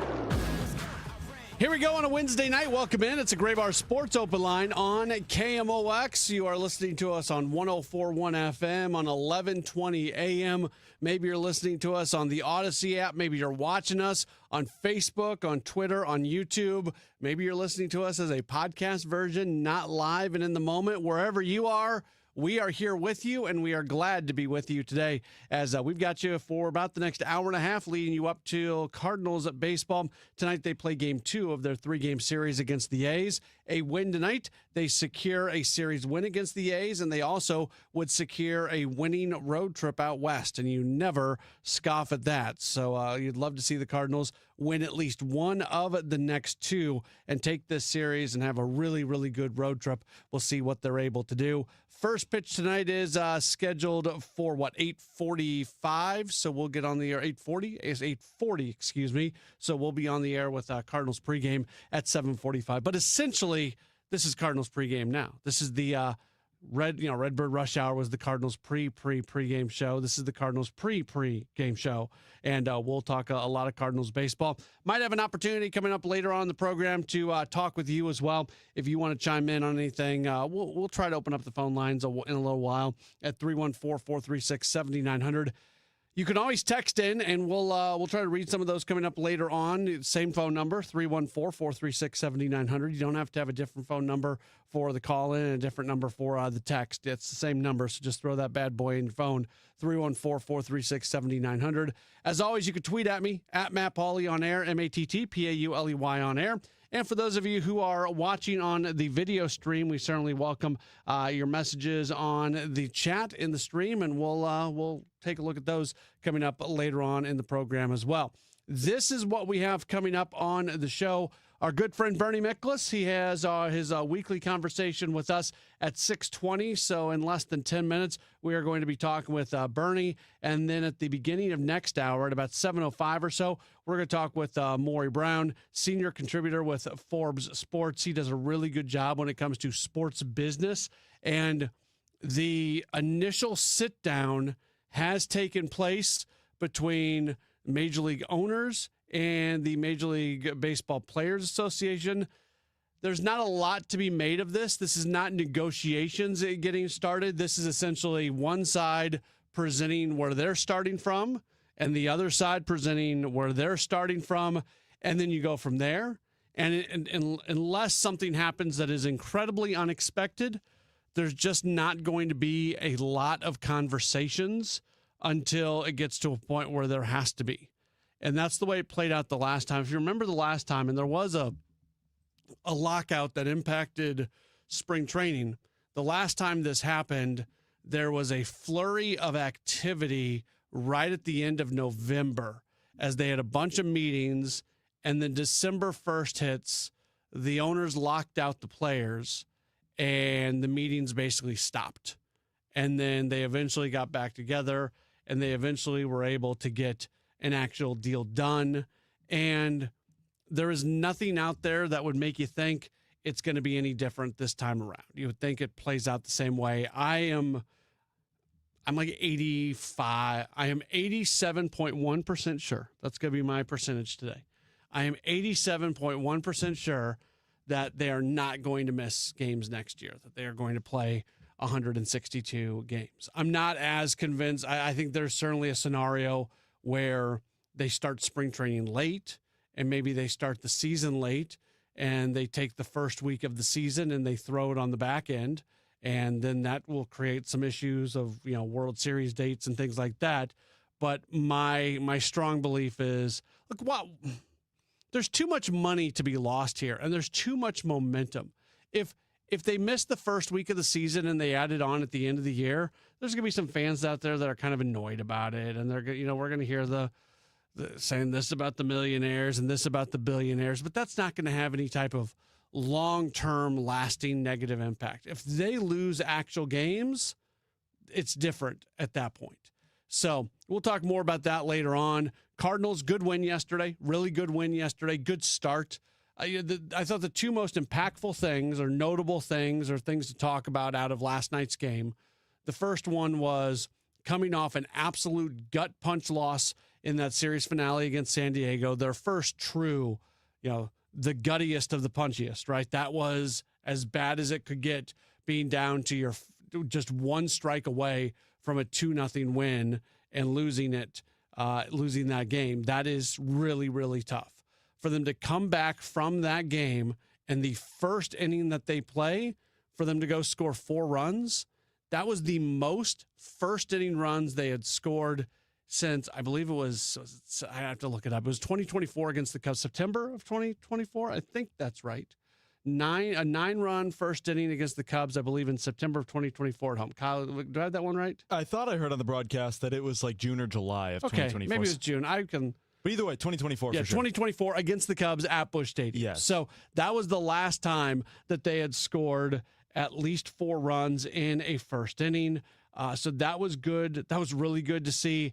And then Riley O'Brien coming in and doing what he did in the 9th, especially after he walked a guy, and all of a sudden you're going, uh-oh, because it's a 2-run game.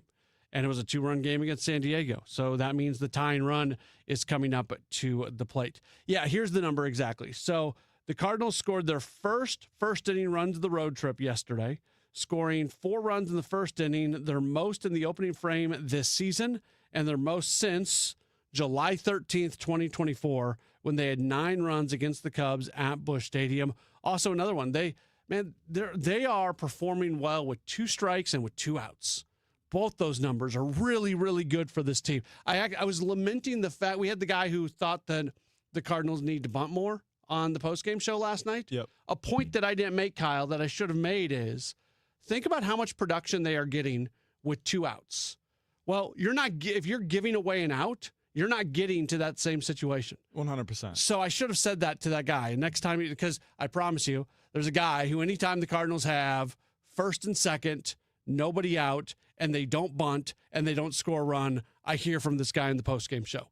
You can bet your life on it that I'm going to hear from this guy. So I've got another argument against him the next time he comes through. But they record 3 2-out RBIs yesterday, which matched their total from the entire San Diego series. So that was really good to see for sure yesterday as the Cardinals do come away with the victory and looking for the series win tonight.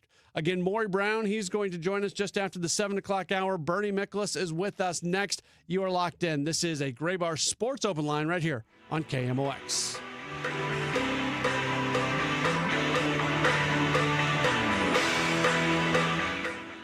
Hey guys, Glover here for my friends at Cantor Injury Law. So as you know, I'm a lawyer, haven't practiced in a long time, but I did plaintiff's work and defense work, so I have a pretty good understanding of it. I have a pretty good idea of who's who in the firmament of plaintiffs' attorneys. And for my money, Mark Cantor is the guy. He's a great attorney. He is a great practitioner. He's put together a great team. He was born and raised here. He lives here. He works here. He wins here. Call 314-628-ALL-9s or CantorInjuryLaw.com. The choice of a lawyer is an important decision and should not be based on advertising.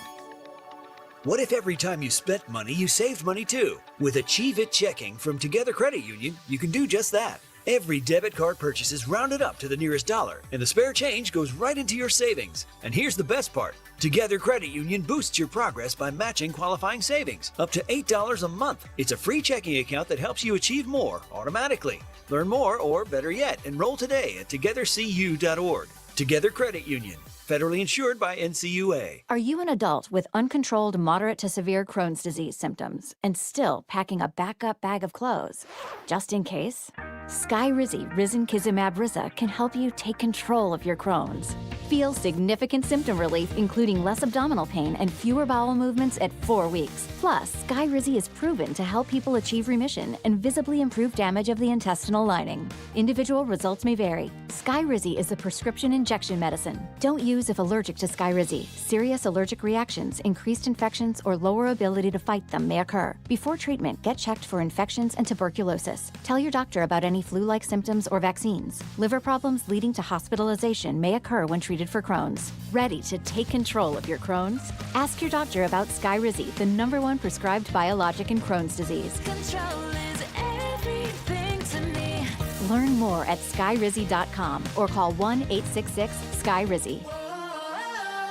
Lombardo Homes is known for quality, luxury, and thoughtful design in some of the area's most desirable communities. This season, we're continuing a limited spring opportunity, offering select enhancements designed to elevate your home and your experience. From a finished basement recreation room to premium kitchen and cabinet upgrades, or flexible options like design credits or closing cost savings. These offers are available in select communities for a limited time. Visit lombardohomes.com or stop by a sales office today. Neovitin began with one doctor's mission to help others feel their best. After years of caring for patients, Dr. Ken Ribicki, a St. Louis physician, created Neovitin, a line of multivitamins designed with quality, safety, and everyday wellness in mind. Each formula is made in the U.S. using the finest domestic and international ingredients to support real people living real lives. Discover the difference today with Neovitin, available at Schnucks, Dierbergs, and neovitin.com. Neovitin, trusted nutrition from St. Louis for St. Louis. The summer heat and humidity will be here soon. Is your air conditioner ready? This is Corey with Air Comfort Service Heating, Cooling, and Insulation. If your cooling system hasn't been checked to be ready for the warm weather, call Air Comfort Service. AC checks keep your equipment operating at maximum efficiency, prevent repairs, and extend the life of your equipment. For every AC clean and check booked in April, we'll donate a bag of pet food to Open Door Animal Sanctuary in House Springs. Stay in your comfort zone with a cooling system check from Air Comfort Service Heating, Cooling, and Insulation. Visit aircomfortservice.com. That's aircomfortservice.com. It's Tom Ackerman for Ophthalmology Associates, the doctor's doctors, 314-966-5000 or online at youridoc.com. If you owe the IRS, you have a legal issue, and you need the Lance Drury Law Firm. We'll protect your rights. Log on at lancedrurylaw.com. Stan Musial, he missed a season in his prime to serve his country in the Navy. Honor a legend on Saturday, May 16th when the Cardinals face the Kansas City Royals. Fans can secure a Stan Musial military bobblehead presented by Coca-Cola and Deerbirds. This patriotic collectible celebrates Stan's Hall of Fame career and his service to our country. A true symbol of character on and off the field. A tribute worth displaying and remembering. Don't miss it. Get tickets and details at cardinals.com/promotions. Some Sundays are made for the water. Sunday, May 17th, as the Cardinals take on the Kansas City Royals, make it a ballpark day too. That day, you can score a Cardinals boat tote presented by Coca-Cola and Walmart. A classic summer bag that fits right in from the dock to the dugout. It's ready for long weekends, sunny afternoons, and whatever plans you have next. Get tickets now at cardinals.com/promotions. Cards and Cubs. The rivalry returns to Busch May 29th. KMOX kicks off the weekend early when Tom Ackerman hosts a Redbird Roundtable featuring Aussie Smith, Al Raboski, and Matt Adams Thursday, May 28th at the Beer Garden at the Anheuser-Busch Brewery. We're talking ball, enjoying a cold beer, and celebrating one of baseball's best rivalries. The doors open at 4:30. The Redbird Roundtable, Thursday, May 28th. Full event details are at KMOX.com. I'm John Morgan of Morgan & Morgan. My best advice to you when hiring a lawyer for your injury case is simple. If you know court personnel, ask them who they'd hire. They know. If you know an insurance adjuster, ask them. They know. And then ask them about us. Ask them about Morgan & Morgan. They know. I look forward to talking to you soon. There's only one Morgan & Morgan, America's largest injury law firm for the people. Injured? Dial pound law. The choice of a lawyer is an important decision and should not be based solely upon advertisements. Past results afford no guarantee of future results. Every case is different and must be judged on its own merits. 100 years, one legendary voice. Relive KMOX's century of service. Classic audio, photos, videos, and more at KMOX100.com.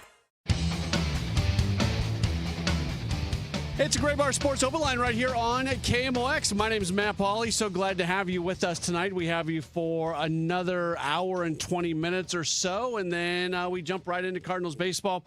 Cardinals play game 2 of their 3-game series tonight against the A's. It'll be Matthew Liberatore on the mound, and we'll be watching a lot of things with Libby to see what he can maybe repeat based off what he did his last time out. Happy to welcome onto the program for our weekly conversation.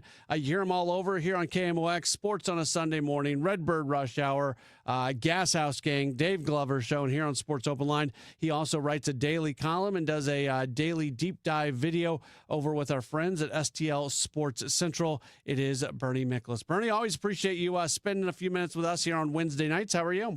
I look forward to it every week. Good to be with you again, Matt. Hey, you know, that win yesterday, one of the things about this team is anytime they get punched a little bit, they punch back. And whether it's a losing streak and coming back to win a bunch of games in a row, whether it's the biggest gut punch of a loss that they've had this year in that final game against San Diego, and immediately coming back with 4 runs in the first inning, and then Riley O'Brien immediately coming in and doing a nice job, even allowing the leadoff runner. Like this team, it's 25% of the way through the season or so, but they continue to show just this ability to really pull themselves off the mat.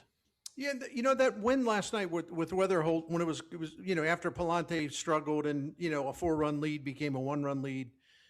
And then Weatherholt cranks the 2-run home run. First of all, it's really good to see him do that again because he'd been a little quiet in May, which is okay. But it reminded me of a lot of the wins that they've had throughout the season until recently, where they get a lead and maybe a starting pitcher slips or maybe the bullpen slips. And all of a sudden, it's a really tight game. And then somebody's got to step up offensively and give them some protection to expand that lead again. Little bit of a cushion. They've won so many games like that this season. But with the pitching staff getting better and better, the starters and the relievers, that's a statistically accurate statement I just made. The offense hasn't had to really ride to the rescue as much later in games. But last night, it was one of those days where they had to do that, to kind of bail out the pitching staff after Palante gave away most of the lead. So, yeah, that's one of the most endearing traits about this team. They seemingly always have a response. They don't stay down for long. You never see them demoralized. You never see them moping around. You never see them look shell-shocked or anything.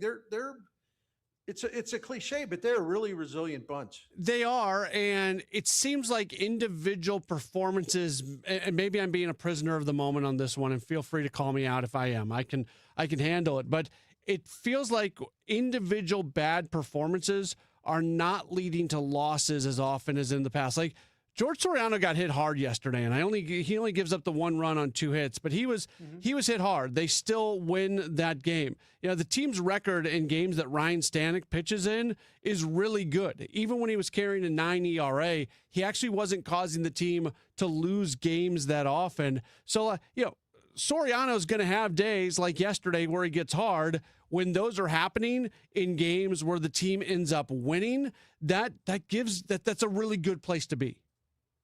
It is, and maybe I've gotten, this will be hard for you and everybody else to believe, maybe I've gotten calmer in my old age about certain things. Anyway, you look at a guy like Soriano, I mean, a great find by Heimblum in the front office, and so he's a bonus pitcher, came out of nowhere, no one knew who he was, people questioned the move, I get that. And it's like found money. He has been great. But the calm part for me is that he's been so good that, you know, it's only a matter of time where he was going to have a clunker. He's going to have a night where he gives up a bomb and doesn't look all that confident. And I think all those guys in the bullpen, if you think about it, they've all kind of gone through that cycle. Jojo Romero did, Riley O'Brien did, Matt Swanson's been in that cycle way too much. Gordon Graceffo here of late, I think he's gotten dinged a couple of times. And I'm leaving some people out. They have some really talented relievers down there, and I think a lot of them, you know, like Stanek has been outstanding lately, and Justin Brule, I can't believe I'm saying this, he's been pretty damn good lately. So guys go up and down, up and down. That's why bullpens are so volatile. But overall, man, they've been doing really, really well. I mean, if you look at where they are in May, going into tonight, Cardinals have the eighth best bullpen ERA in the majors.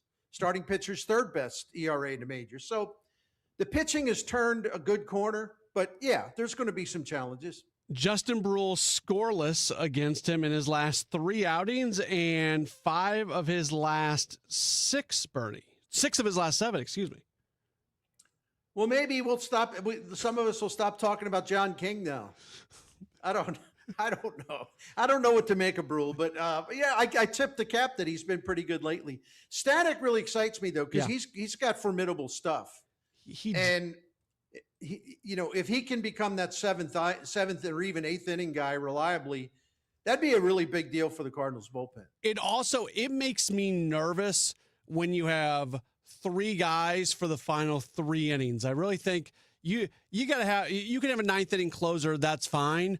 But you need to have really, either look at it as like 4 guys for the final 3 innings or 3 guys for the 7th and 8th, because not everybody's going to be available every day. When your closer is not available, somebody else has to move in. There's going to be times where there's a lefty lane that you really want to use Romero in a certain way. I think teams play with fire sometimes when they have just this clear 7th inning guy, 8th inning guy, 9th inning guy, and there isn't that 4th guy who can move into one of those roles.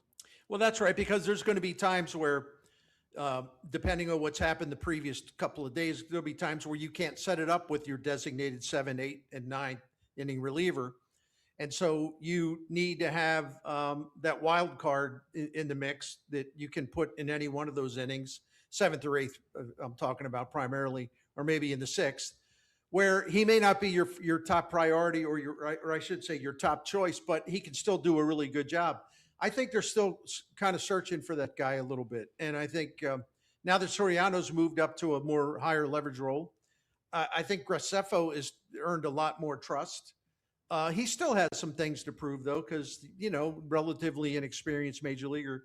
But, yeah, I think they could use one more guy down there that could become part of that late inning brigade that they run through. Yep, I agree with you. And potentially that still happens this year. And this actually kind of connects to the video that you posted today, because you asked whether or not the Cardinals, in what you refer to as a competitive rebuild season, whether or not this is a club that can legitimately make the playoffs. And Bernie, at the very least, the way the team has played to start the season, unless they just, fall in the tank and all of a sudden lose 13 of 17 or something crazy like that, even if they don't win at the same clip, they are going to be, they've basically bought themselves probably 2 months of kind of, at the very least, still being in contention for a playoff spot. And that it's just going to make things that much more fun to see how it all plays out. Yeah, I don't think they're going to go over the cliff and stay down at the bottom of at the bottom of the, what's the word? Canyon. Yeah, canyon's a good word. I think they'll, like we were talking about at the top, they're always going to kind of get right back up. They may have a 3 or 4 game losing streak here and there. Everybody does.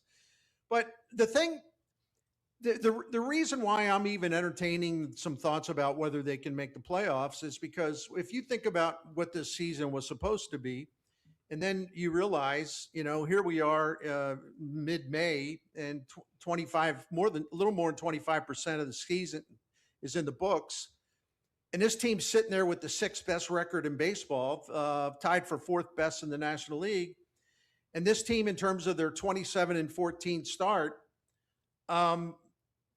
the only teams that have done better in the first 41 games since Bill DeWitt became the owner of the franchise in 1996, 2015 Cardinals, 2013 Cardinals, 2006 Cardinals, 2005 Cardinals, and then the 2009 and 2001 Cardinals were also 24-17. Every one of those teams I mentioned, every single one of those teams I mentioned, where the Cardinals are standing with, a team that was supposed to lose 100 games, according to some people. Every team that I mentioned that they're standing with made the playoffs. 3 of them won anywhere from 97 to 100 wins. There were two NL pennant winners. There was a World Series champion. And I'm like, well, wait a minute. The National League's got some soft spots. And if the Cardinals can hang with those kind of teams in terms of some historical perspective, and if they're the number 6 team in the National League right now, well, then maybe we ought to at least take it a little seriously, this idea they can contend. But there are a lot of obstacles. There's still a lot that can go wrong. And the main point, which I'm sure everyone would agree with, is we really can't. I said at the end of the video, well, I can't make a prediction, yes or no, are they going to make the playoffs? Because it would be stupid to make a prediction until we know which way Chaim Bloom's going to go as the team approaches the trade deadline. Yeah, we were talking about this a little bit on the Gas House game today, and I think it's not an apples to apples comparison, but the idea of maybe moving a Riley O'Brien, no matter how much contention this team might be in as we go on a trade deadline, it took me back to the moment in 2022 when the Brewers traded away Josh Hader and that team just tanked. And David Stearns later admitted that he did not realize the negative impact that was going to have in the clubhouse. And he basically took the blame for that year where the Cardinals caught them and ended up winning the NL Central. Again, the Brewers were not in a rebuild and all that. So it's not a great comparison, but I do think that nobody around that organization, Bernie, doesn't want to make the playoffs this year. There is value in making the playoffs, even in a rebuild. There's value in keeping the course, and how all that plays out is going to be interesting just to watch it all. Like I don't care about the whole buyer or seller thing, but I do care about how much does the plan that they're on right now, how much can that change based off the level of competitiveness that the team is in?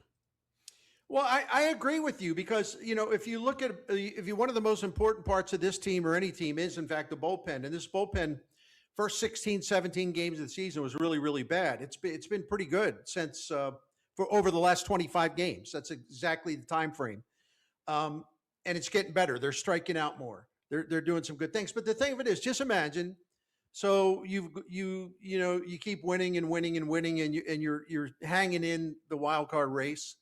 And you may not be a super team, but you're a good team, and you're a team that has exceeded expectations, and you're much better than a lot of people thought you would be.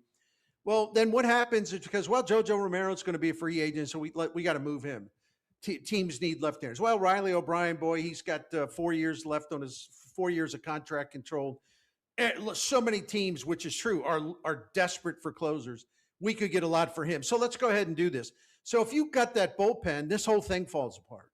It really does. And if you take Dustin May out of the rotation, I think he's been really good. Okay, who do you put in there? I guess you could say Hunter Dobbins, but is there anybody else behind that? I mean, yeah, there is a high risk nature to this. If you do trade these guys off, and I know that what Chaim Bloom's philosophy is, I really do. But at what point does he say, maybe we ought to just kind of hold our water? Maybe we ought to just let this play out a little bit. I mean, I don't know if he'll do that. But your part about maybe demoralizing a team, I think that's legitimate, the possibility that if they don't stay the course and they sort of blow up their own team. Couple more minutes with Bernie Miklasz. I always like talking about your most recent column. And 8, 9, 10-year-old Matt, his favorite show, Bernie, was MacGyver. Loved that show when I was, and that was the original one, I never got into the reboot that they did a few years back, but the original MacGyver that was on from 85 to 92 I was born in 82, so it wasn't until about halfway through that run that I liked it. But that was my favorite show, and I am getting somewhere with this. In your column today, you wrote about Michael McGreevy, and you compared him to, I will say, the great MacGyver. Yeah, first of all, I got to admit, I just like the way the names are. McGreevy, MacGyver. Yeah. McGreevy, MacGyver. So I was playing around with that, but what drove me to this, my mind works in mysterious ways sometimes. What drove me to this, I'm really tired. You and I talked about this. I'm really tired of people, and we're talking about stat geeks, and I'm a stat geek, so I'm not taking a shot at anybody. But people that instead of looking at how well he has pitched, how effective he is, how great his sinker and his changeup are. He's got 2 elite pitches, and a couple other pitches aren't bad. And all they can look at, and I'm talking about whether we call them analysts, we call them sabermetricians, we We call them prospect. We call them geeks. We call them nerds. Whatever. All they evaluate him on is like his strikeout rate and his swing and miss rate, and they look at that. So they ignore all the positives, and there's a bunch of positives. They ignore that and say, well, his expected ERA is 5.07, so he's going to get blown up real soon. This isn't going to last. Well, why wouldn't it last? You know a guy that I think is like a really good match if I'm trying to cite an example for McGreevy, given his killer changeup and that great sinker. You know who he is? And I hate to bring up a Cub. I'm not doing this to antagonize people. He's Kyle Hendricks. He's Kyle Hendricks. Kyle Hendricks didn't strike out anybody, but he was a guy that the Cubs needed in their rotation and wanted in their rotation, and he outperformed his metrics his entire career. So especially against the Cardinals. Especially against the Cardinals. I tell you another guy, same way. Who had like a 13.6 career strikeout rate, but just knew how to pitch and could get him to put the ball on the ground? St. Louis and Mark Burley was like that. Adam Wainwright in 21 and 22, he was like that. He didn't have great stuff. He didn't have the big strikeout punch. A couple of those years, his curveball was a little off. But when a guy is smart and he's a great competitor, but he has a couple of pitches he can really count on, why are people like basically downgrading him and predicting doom and gloom because his strikeout rate is 19% instead of like 22%? I mean, what the heck is going on with people like that? I'm tired of it. Yeah, so he's MacGyver, because MacGyver was the anti-James Bond. He never had a gun. He never had a dangerous weapon. He would find some cardboard and some baling wire and his Swiss Army knife. He'd go look. He'd find a hairpin. He'd find a trash bag. He'd get some table salt. You find some table salt. What else? What else would he have? Some bubble gum's good. A broken zipper. Bubble gum. Yeah. And he'd have tweezers. Those were his weapons. And so people would underestimate MacGyver, as you know, because they're like, well, look, he's kind of a quiet guy. I mean, he's like one of these superhero guys. What do you mean he's going to get out of this life-threatening jam and save an entire neighborhood or whatever by using a pair of tweezers and a Swiss Army knife? What are you talking about? He can't do that. Where's his gun? And it's like, that's like McGreevy, right? Yeah. I love it. McGreevy's like that too. I love it so much. Yesterday we had Danny Vietti on the show. He does the Wake and Rake podcast. He does some stuff with CBS Sports. He said something to me, and I'm going to adopt it as if it is my own. He said, for some pitchers, it's not about missing bats, it's about missing barrels. And I like that. I really like that a lot. And that's Michael McGreevy. Now, he has been striking out dudes lately, but I don't know how sustainable that's going to be. But I don't care. He doesn't get barreled up. It's not about missing bats. It's about missing barrels. Well, that's right. And this ties in, if I got a minute about this, just to explain one other thing. I don't understand, people, analysts who I respect, many of whom I really do respect, but I just don't agree with the way they view McGreevy. Okay, let me ask you this. These guys and women, they all are, StatCast is like a Bible, right? It's like the ultimate authority about, analyzing pitchers and hitters, right? Okay. Well, the same people that are basically saying, oh, McGreevy will never last. This is all just kind of smoke and mirrors, blah, blah, blah, blah, blah. These are the people that also just revere StatCast, and StatCast has Michael McGreevy with a pitching run value of 93, which means for our listeners who don't care about StatCast, I'll just tell you what the takeaway is. StatCast is telling us that Michael McGreevy is better than 93% of the pitchers in Major League Baseball. And you know what else? They're telling us that his off-speed pitch, which is his changeup, that's like in the 96th percentile. His sinker is like in the 98th percentile. So if StatCast is pointing to all this tremendous value with his work and his overall rating, his value there, What are we maligning him for? Isn't that the bottom line? Yeah. You're a valuable pitcher. I would say so. That's one way to build a roster. Find valuable pitchers. Bernie, this was fun. I always love our conversations. Yep. This one was a lot of fun today. Encourage people to check out all your stuff here on KMOX and also over at STL Sports Central. And I know you would like to encourage folks to maybe call the folks over at Saliga Heating and Cooling. Yeah, timing is right. By the way, it's a Daikin Comfort dealer, and I want to mention that at the top. But guess who's coming over tomorrow? It's Saliga Heating and Cooling. Going to be at the Miklas home. And just to show you how they work, they sent an email reminding us they'll be here tomorrow, certain time. And I know, and my wife knows that they will be here. And we're not calling them, thankfully, because of an emergency. We're calling Saliga Heating and Cooling. That's a family that has owned this for 100 years, serving other families in St. Louis. We're calling them because we're in the Priority Club, which is a maintenance program. And what that means is like twice a year, let's say before the weather gets hot, they'll come out and they'll take a look at your air conditioning. Before the weather gets really cold, they'll come out in the fall or whatever, and they'll take a look at whatever you use for heat. And they'll just give it a check. They'll inspect all the little parts. They'll inspect this, inspect that. And they're just making sure everything's A-okay and you're ready to go. And in our experience, they've saved us a lot of money because just keeping that maintenance going means that you always have the peace of mind of knowing it's always in really great shape. But what they also have done for us 3 times is they catch a little problem before it becomes a big problem. And they tweak it and fix it right on the spot. It's inexpensive. And then you're good to go again. So this Priority Club will save you money. And Saliga Heating and Cooling is outstanding with the way they operate this Priority Club.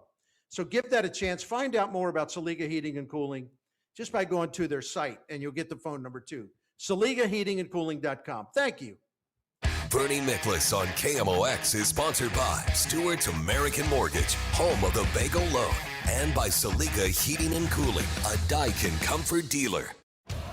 This is Stories from the Pitch, brought to you by the first ever Infinity QX65 and by Lowe's. Give your yard its own moment with new limited time deals from Lowe's. Hours before the final, the Brazilian team sheet went out without Ronaldo's name. Then a second sheet arrived with him on it. In the dressing room, the 21-year-old Ronaldo, the best player on earth, had suffered some kind of seizure or convulsion. Teammates carried him to a hospital. Tests came back clear. Coach Mario Zagallo, under pressure no one fully understood, started him. Ronaldo wandered the pitch like a ghost. France won 3-0. Zinedine Zidane scored 2 headers. Stade de France erupted. To this day, no one knows exactly what happened to Ronaldo that afternoon. Sponsors, doctors, conspiracies, every theory contested. The greatest striker of his generation, swallowed by something he couldn't name. Stay tuned to this Odyssey station for more Stories from the Pitch. 1 in 4 people surveyed by Bankrate.com say they're literally losing sleep because of worries that they may have not saved enough to retire. If you're ready to get serious about planning for your financial future, you could start by listening to the All Financial Hour with host Steve All of the All Financial Group. What are your wishes, hopes, and dreams? What's retirement look like for you? Because everybody, that picture is different. If you want assistance, we can also help you at that point. Saturday mornings at 10 or Sunday evenings at 6, right here on KMOX. Men, if you're suffering from erectile dysfunction or PE, you're not alone. Most importantly, you don't have to live with it. Paramount Men's Medical Center restores men's sex lives in just 1 visit. Their painless breakthrough treatments eliminate ED and PE, even when Viagra and Cialis don't work. Here's Dr. Simovitz, specialist in men's health. Paramount Men's Medical Center's painless breakthrough treatments eliminate ED and PE, regardless of age or medical history. 98% of patients see instant results right in the office. Men are now lasting longer than they ever imagined. And the best part, at Paramount Men's Medical Center, your consultation and first treatment are free. Qualified patients even get their testosterone checked free. Call 314-720-8444. 314-720-8444. Take control of your sex life. Call now. 314-720-8444. We've been here 30 years. 30 Christmases in this house, and we have the traditions that most families have. That's Terry talking about her experience with Rhino Shield ceramic coating. We did Rhino Shield 14 years ago, and the house still looks the same as the first day. Rhino Shield really worked with me to help me get just the right nice soft yellow, and it's 14 years later, and it's the same color. The main reason Terry called Rhino Shield is because it's backed by its 25-year transferable warranty. It just sounded wonderful that we could have the house coated with Rhino Shield and not have to worry about it again for 25 years. Take it from Terry. Give Rhino Shield a call now for a free evaluation. 877-25-RHINO. 877-25-RHINO. Or visit 877-25rhino.com. There have been neighbors that have come by and said, "Did you just have your house painted?" Because they wanted to know who the contractor was. And I said, "No, it's actually Rhino Shield." 877-25rhino.com. Siteman Cancer Center Spotlight, and we are discussing esophageal cancer with Dr. Raymond Jin. We're starting a program here in the upper GI space called PREVENT. That's the acronym, and it's really aimed at trying to detect these cancers early and even to kind of, reverse them and understand kind of the science behind why they form. Siteman Cancer Center, national leaders in cancer. For more information, visit siteman.washu.edu. Mizzou football will be here before you know it. Join us for the 100th anniversary of Memorial Stadium with season tickets. Join the season ticket waitlist at mutigers.com/FB waitlist and get ready to lock in tickets for 2026. The home schedule is highlighted by games against Florida, Texas A&M, Texas, Kentucky, and Oklahoma. Don't wait to reserve your spot. Join the waitlist at mutigers.com/FB waitlist. MIZ. Gas prices are brutal, but Kaufman Townsley, St. Louis's injury lawyers, has your back. They're giving away $77 gas gift cards, fueling St. Louis all gas, no brakes. Enter until May 17th at KaufmanTownsley.com. Kaufman Townsley, St. Louis strong. This is the story of the one. As a maintenance tech at a university, he knows ordering from multiple suppliers takes time away from keeping their arena up and running. That's why he counts on Grainger to get everything he needs, from lighting and HVAC parts to plumbing supplies, all in one place. And with fast, dependable delivery, he's stocked and ready for the next tip-off. Call 1-800-GRAINGER, click Grainger.com, or just stop by. Grainger, for the ones who get it done. Hey, John, why so glum? I just got let go. The company's downsizing. This is the third time in the last 2 years. I'm done with this. Have you thought about My Computer Career? I've heard they can train you for a career in IT in just a few months, including cybersecurity and the basics of AI. And you don't need prior training or experience. Now that's a recession-resistant career. Wow, thanks. I'll check them out. Go to mycomputercareer.edu and take the free career evaluation. Mycomputercareer.edu, an Elite CompTIA certification partner. Financial aid is available to those who qualify, including VA benefits. This is the story of the one. As a maintenance tech at a university, he knows ordering from multiple suppliers takes time away from keeping their arena up and running. That's why he counts on Grainger to get everything he needs, from lighting and HVAC parts to plumbing supplies, all in one place. And with fast, dependable delivery, he's stocked and ready for the next tip-off. Call 1-800-GRAINGER, click Grainger.com, or just stop by. Grainger, for the ones who get it done. Broadcasting from the Scott Credit Union Studio, 104.1 FM, KMOX. Welcome back to the Gray Bar Sports Open Line. Once again, Matt Pauley on KMOX. We are starting to wrap up hour number one of the program. Hour number two is going to feature a conversation with Maury Brown. He writes for Forbes Sports, covering sports business, and we'll talk specifically about what's going on right now with the baseball labor situation, because there are some early conversations that are taking place. Does that actually mean anything? Well, I've got my thoughts, but we'll get Maury's thoughts, and he's smarter on that stuff than I am. So we'll definitely get his thoughts coming up here in just a few minutes. Again, the Cardinals tonight, they match up against the A's. Matthew Liberatore against JT Ginn. Liberatore comes in 2-1, 4.07 ERA. I am really curious with Liberatore what it's going to look like literally what it is going to look like compared to what he did in his last start. Because in his last start, not only did he pitch well, giving up a run on 3 hits in 6 innings, and the one run he gave up was kind of a fluke run on a check swing, ball just kind of came off the bat and dropped into right field for a run to score. So it was like, I'm not trying to take anything away from the Padres on that. It was just sort of, it was fluky. But what was especially impressive about Liberatore was his use of the curveball, because he threw it 16 times in that game and he got good swing and miss on it. He also got good swing and miss on the slider. So the curveball and the slider. But for me, just watching it, I really thought the curveball was the difference in that game. And it's not something that had been especially good for him, and he hadn't thrown a lot. So does he follow that up? Because if he can be as effective with the curveball consistently one start to the next as he was in that game, that goes a long way towards him being an even better pitcher than he's been so far this year. And I'm comfortable with what he's done this year. I guess I would like the ERA to be a tick lower. It's coming in at 4.85. I'm not overly worried about it. And again, a lot of that came on his first 2 starts of the year. He gave up 6 runs in 4 innings in his first start and 7 runs in 3 1/3 innings in his second start. Let's do the math real quick. What he's done since that, after those 2 starts. So since those 2 starts, he's got a 2.55 ERA. That's his last 6 games. 2.5 ERA, 35 1/3 innings pitched. Average against is still a tick higher than you would like at 256, but that's not a bad average against. 25 strikeouts, 8 walks. You'll take it. So that's really what he's been recently. You can look at the, you know what? I think I'm looking at the wrong numbers. I am looking at the wrong numbers. How about that? That's why you need to have this stuff prepared ahead of time. All right, take everything I just said, throw it out the window. I will do this one more time for you. His numbers, we don't have a lot of time here, do we? All right. In his last 5 starts, 4.5 ERA. Anyways, we'll talk more about that coming up in just a little bit. It's Graybar Sports Open Line on KMOX.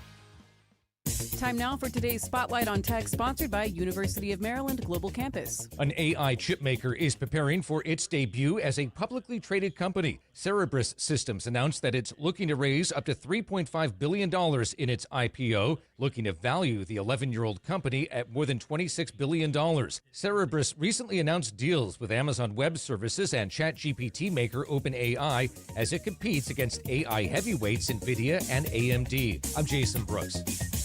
Wesley Financial Group is not a law firm, and Chuck McDowell definitely not an attorney. This is Chuck. If someone talked you into buying something really silly and you want to get out of that silly little thing, my advice, get the facts. Call me and I'll send you our timeshare exit kit absolutely free. Inside, you'll learn how timeshare works and all your options for cancellation. Call Wesley now for your free timeshare exit information kit. 800-384-9393. That's 800-384-9393. Hey, Missouri, it's game time. Start betting like a pro with the world's largest sportsbook at your fingertips. Hi, I'm Derek Stevens. I'm a lifelong sports bettor, and I'm the owner of Circus Sports. It's sports betting the way it should be, with high limits, player-friendly pricing, exceptional customer service, and more. Download your new bookie at circusports.com. The action starts now, Missouri. Experience the difference with Circus Sports. Bet like a pro. Must be 21 or older. Gambling problem? Call 1-800-GAMBLER. New tax resolution firms are popping up every day with high-paid celebrity endorsers, advertising ridiculous claims in their TV ads. That's why they have the tiny, unreadable disclaimers at the bottom of the screen. Hi, this is Lance Drury with the Lance Drury Law Firm. Our ads never have those ridiculous, fast-talking, tiny disclaimers at the end because, simply put, there are no guarantees when it comes to the IRS and wiping out tax bills. And we don't make promises we can't keep. Of course, there are ways the Lance Drury Law Firm can help resolve your tax debt, but no company can guarantee it will eliminate it. This is why their clients call the Lance Drury Law Firm when those promises don't pan out. If you have tax problems, you have legal problems, call me, Lance Drury in St. Louis, at 314-260-6120 or visit Lance, D-R-U-R-Y, law.com to schedule your free consultation with your local tax resolution law firm. The choice of a lawyer is an important decision and should not be based solely upon advertisements. Missouri's laws are clear. Unregulated gaming devices are illegal. Companies have been telling businesses that gray market machines are legal.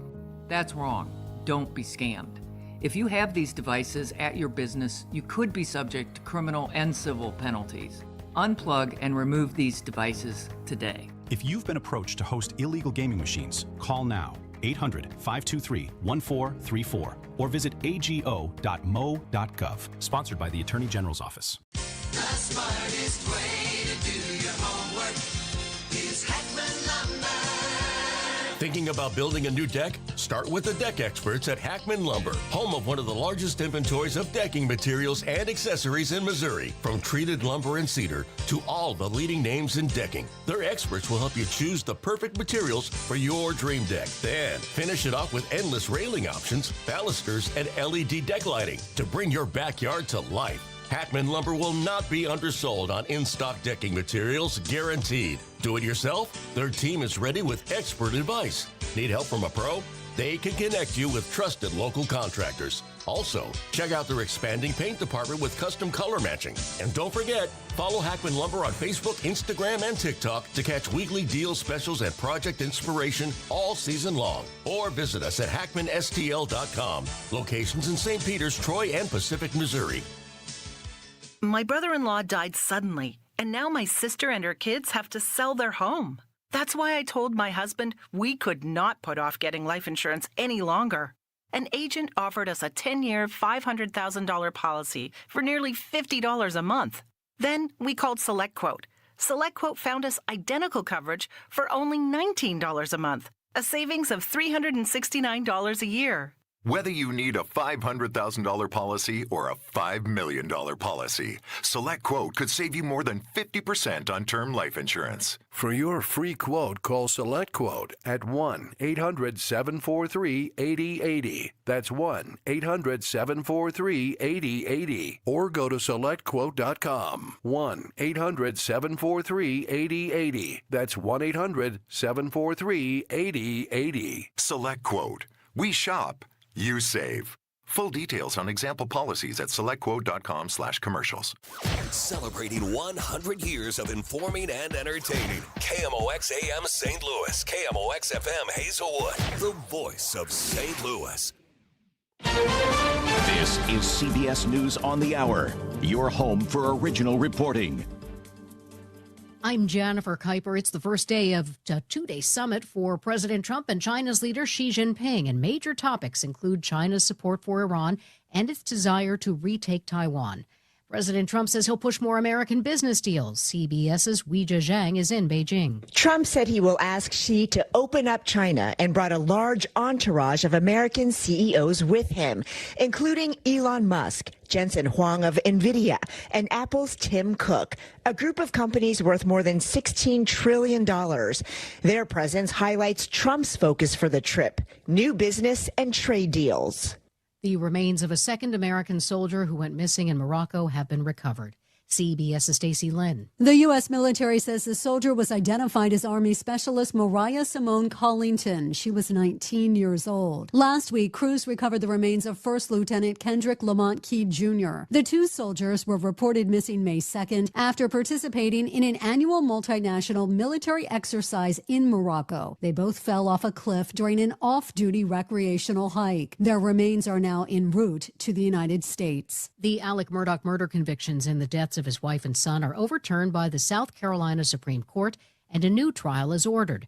But Loyola Law School professor Lori Levinson says the former attorney will remain behind bars. Given that Murdaugh has been convicted on federal financial crimes and he's received a 40-year sentence on those crimes, he's not getting out of jail right away. But the murder convictions probably either have to be retried or have to be resolved with some other type of plea deal. The judges found that a court clerk influenced the trial by suggesting to jurors that Murdaugh might lie while testifying in his own defense. Vice President J.D. Vance announces an anti-fraud task force to crack down on Medicare and Medicaid across the country. We're going to the states and saying, here are the things that we can do to work on this issue together. And of course, if they don't work with us, there are going to be penalties. We don't want to get there. We want to work with these guys. The task force efforts will include freezing some Medicare enrollments and warning states to investigate Medicaid fraud or risk losing funding. A scare for theater goers today when an escalator malfunctioned at the theater in New York City that is home to the musical Wicked. An escalator malfunctioned, and more from CBS News New York's Alan Devlin. NYPD tells us at least one adult and 2 children were all injured. The adult with injuries to their hand, another child with an injury to their hand, and a third person with an injury to their leg. We've already seen about 3 or 4 people being wheeled out of the theater on either wheelchairs or in gurneys. This is CBS News. I want to know what's going on in the world. I'm Tony. There are big questions that all of us are asking. I want to get you the answers. How are you? I'm Tony DeCopel. Join me on the CBS Evening News.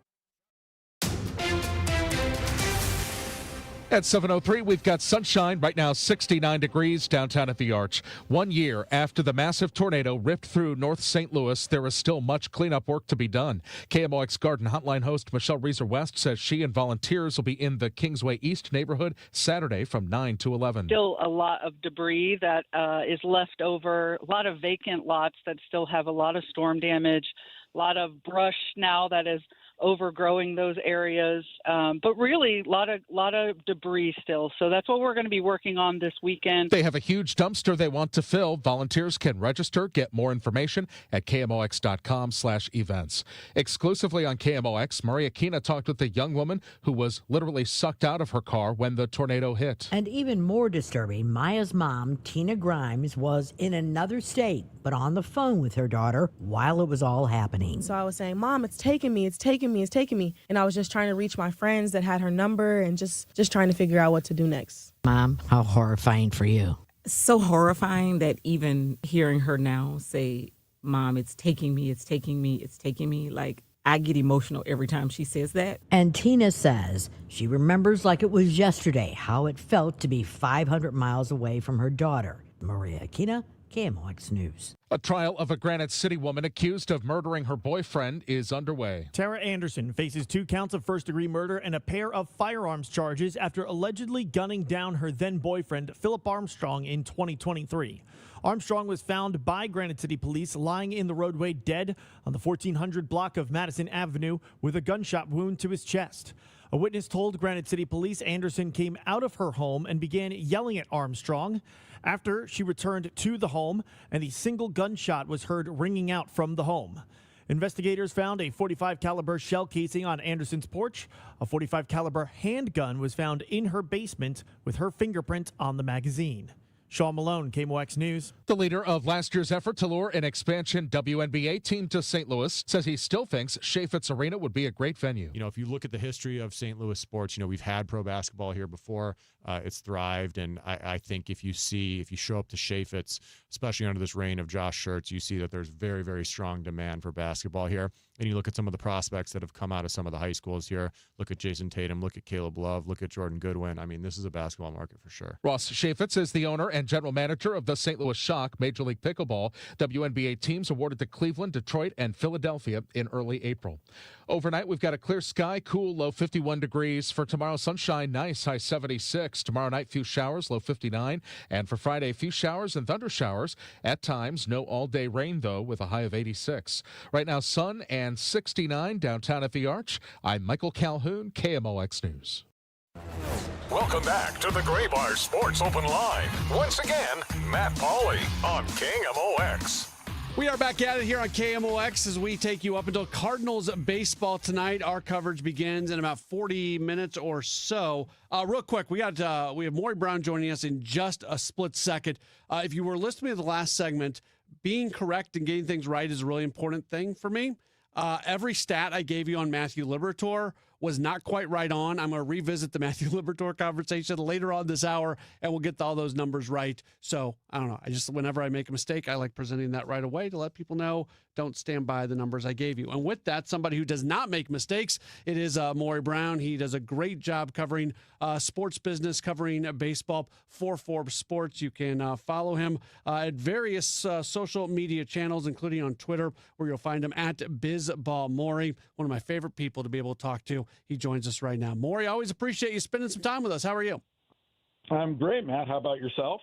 Doing all right. Wanted to have you on because we're starting to hear about initial conversations taking place between Major League Baseball players and Major League Baseball owners. Initial, just kind of, this is where we are at. What should be made of what's going on right now, if anything? Yeah, I don't think I'd make too much of it. I think the sides went and gave their presentations on pretty much where they stand and see baseball as an industry. It shouldn't probably surprise anybody that the sides may see some things differently. Certainly, they want to go ahead and put their best foot forward on their positions that they will look for over the course of the rest of this year. And we'll see if we have a lockout come midnight on December 1st. I mean, I would be surprised if it's not a lockout on December 1st. I'd be surprised if there's a deal done before the initial pitchers and catchers report date. Where do you stand on that same kind of position? Yeah, I would. I mean, I certainly would expect at this point there seems to be the idea that a lockout, an off-season lockout, will happen. That's bad. That will freeze trades, free agent signings, players rehabbing at league facilities. So that, of course, is something that's happened before. It largely takes deadlines to really push the sides to compromise on key positions. We know that the league has talked quite a bit about having a salary cap. We know that the players are dead set against it. We know that they have been pretty galvanized on that issue, given the fact that we lost the '94 World Series and a number of days in the season. It was really detrimental, and I think that right now, the league is riding a high. So again, you're going to sit there and people are going to go, "Wow, they're like coming up on spring training." I don't think that you can get the season completely in if you're talking about spring training in March. But again, I don't think that you get real movement going until maybe February of next year if there is a lockout. I hear this all the time from people, and I think it's a really legitimate question. People say TV ratings are up, revenues are up, like everything looks great, or so many, maybe not everything, but so many things look great in baseball right now. It seems like everybody has a chance to make more money, have a chance to grow the game. Yet here we are running into another situation where it seems like it's going to be a very tense labor negotiation where games and spring training and all kinds of things could be missed. How is this happening? So what would your response be to that? Well, I think a key factor is the owners have looked across the aisle to the NHL, NBA, and NFL and seen that franchise values have increased faster than they have with Major League Baseball. Now, that said, the Padres sale, recent Padres sale, is considerable. It's up quite a bit, and the players are going to latch onto that. But a cap, per se, would give you cost certainty around your payroll numbers. I mean, you'll know pretty much exactly what it's going to be. That's something that the owners can go ahead and look at and point to, and that's something that, of course, would increase franchise values. But the players are going to be against this because the idea that $1 that I gain in certain areas will be taking $1 away from somebody else because it's a fixed number in between a particular bottom threshold and one at the top. And I just think that the players are going to be dead set against that. They'd rather see an open system like we have now. I think the changes will absolutely come to it. They'll want to see more revenue sharing. And they'll probably increase the penalties at the top to try and tamp down for the Mets and the Dodgers. But again, I just don't see a cap system coming into play with this next labor deal. Yeah, well, just long term, because we always hear from players that this is something that they're not, it's a complete non-starter. It's not even something that they're willing to negotiate on. I've always said that I don't think in my lifetime we'll see a salary cap in baseball. Maybe I'm not quite as convicted in that now as I was a year ago or 2 years ago as this continues to be pushed by owners. But do you believe the players when basically they say this is a complete non-starter? I do. I really do. I think that we're in a position to where what's happening is a situation in which the players just simply see the downside to it. And remember, you can put a cap system in place, but the issue at hand there would simply be that you'd have to negotiate what that looks like. And that is another whole ball of wax. I mean, you can say, go ahead, what are baseball-related revenues? How are they going to slice it up? I just think that it's a bridge too far. And again, you're coming up on media rights deals being renewed and how that's spread out. We don't know what industry revenues are going to look like. There's a belief that the league will be able to shop that and be able to spread that around. So why introduce a system where the owners would continue to nibble around the edges? We've certainly seen that with all the other cap leagues. And again, baseball is going to say, or the Players Association is going to say, we have better parity than the systems that have, or the leagues that have a cap system. Why should we go there? And again, that can be true. You can have both things be true. There's economic disparity, and there is a case right now where you can say that baseball is competitive. I believe that the problem is more at the bottom than at the top. There really does need to be probably something at the bottom, but I just don't think that the owners will put, let's say, a luxury tax in reverse. It's interesting. The players were willing to go ahead and implement a luxury tax at the top, but the owners don't seem willing to put anything at the bottom without doing something more at the top. We're talking with Maury Brown from Forbes Sports.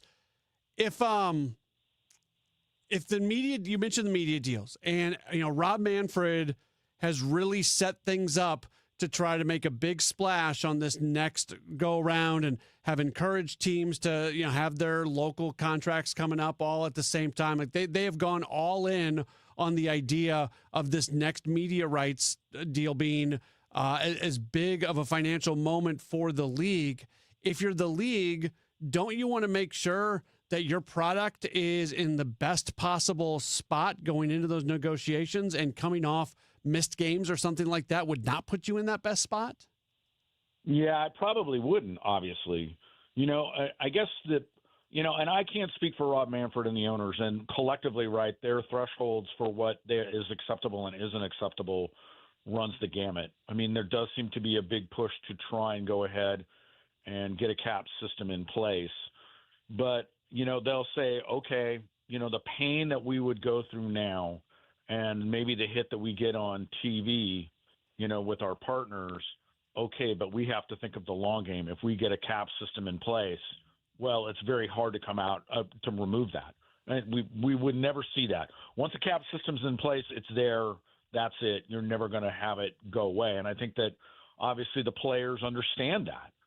So again, I think the bigger question is this. I don't think we lose an entire season. I mean, I really just cannot see the owners going to the mat on this thing. I think they understand how the economics of the industry is going right now in Major League Baseball, which is good, and that they would put that stuff in danger. Could they lose some regular season games? Maybe. I can't see it going past May at the worst. And it would just do, I think, considerable damage to the media rights partners, to their sponsors, and all of that. And again, I think that just is something that you don't want to have sitting in the back of their minds at the end of the 2028 season, where you're trying to negotiate TV deals for 29. Yeah, it's an interesting spot to be in. Is there anything that can be gained from these initial sit downs? Like, do you think that either side is presenting anything that's going to surprise the other side, or is this just a formality of saying, okay, this is where we're at? Yeah, I think that it's probably this is where we're at right now. I mean, they just had their first meeting yesterday. Yeah. It will probably move slow. I mean, we can look at what happened with the last deal. I think that the players understand that younger players are developing faster. I think that the system and the player development now, you're seeing a lot of younger players develop faster than you used to in the past. That lends itself to believe that the players will try once again to go ahead and increase the benefits for those at the bottom, which means raising the minimum salary. Maybe it gets to $1 million, increasing the bonus pool for pre-arb players. All of those things potentially on the player are on the table for the player side, and that comes with give and take. So what are you going to give the owners? Well, I mean, one thing that happened last time, we got two new playoff teams in the mix in the wild card, right? There are 3 on each side. They wanted to have 2 AL teams and 2 NL teams added to the mix. Now, is that too much? I don't know, but the owners wanted to see that happen. Could they ask for that again? It's a distinct possibility. Expansion is on the mind of everybody on top of all of this stuff. Again, how are you setting yourself up for all of that? And what are we going to go ahead? What's the give and take on that sort of thing? And again, I think that hopefully there is going to be so much pressure on this. Remember, we've got an interim executive director. Are they going to be the ones that are going to go ahead? They will say that they're there for their constituents and they have to answer to the players. But how far do you go? How far will you take that to go ahead and fight for your position? I don't see them losing like they did in the deal before this when Tony Clark was at the helm and they really got blindsided by the owners. The deal that we're currently in was a benefit for the players. They kind of clawed back. So it'll be interesting. I think they're kind of right in the middle right now. So, again, interesting to see what happens and what comes out of this.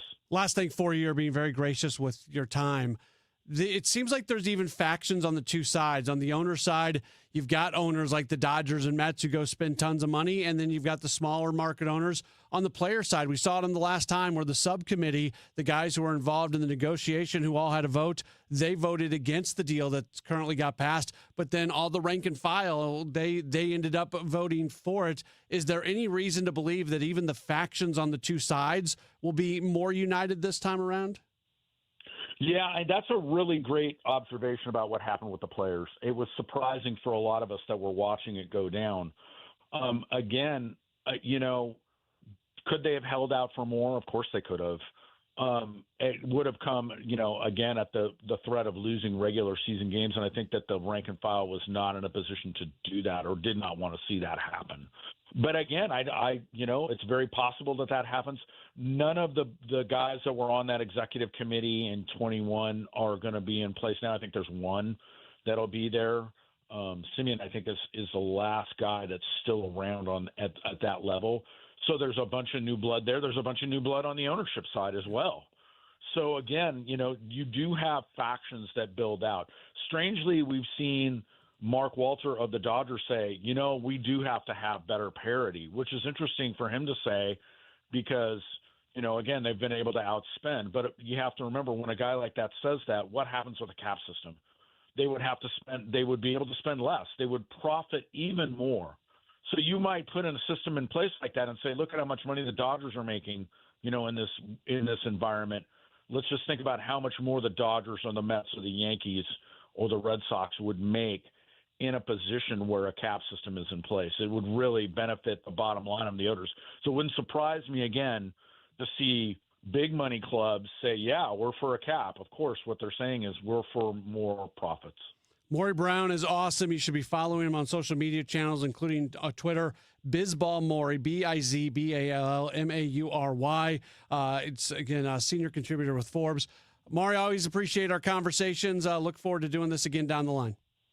Thanks so much, Matt. You have yourself a great evening. All right, you too. Thank you so much. Appreciate you taking some time with us today.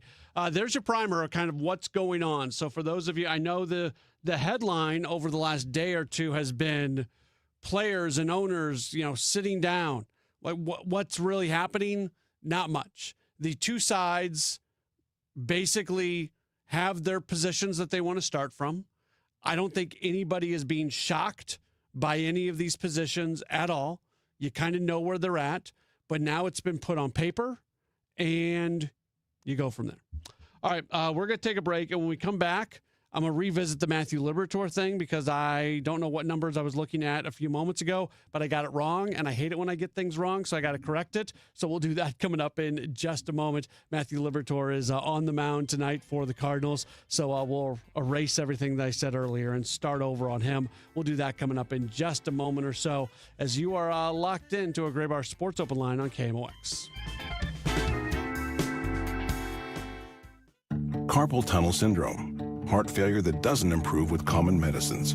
These are some signs and symptoms associated with ATTR-CM, or the cardiomyopathy of ATTR amyloidosis, a serious heart condition with symptoms that get worse over time. Amvuttra vutrisiran is a prescription medicine given by a healthcare provider that treats ATTR-CM in adults to reduce heart-related death, hospital stays, and urgent visits. In a clinical study, Amvuttra was proven to help people live longer and have fewer heart-related hospital stays and urgent visits over 3 years compared to placebo.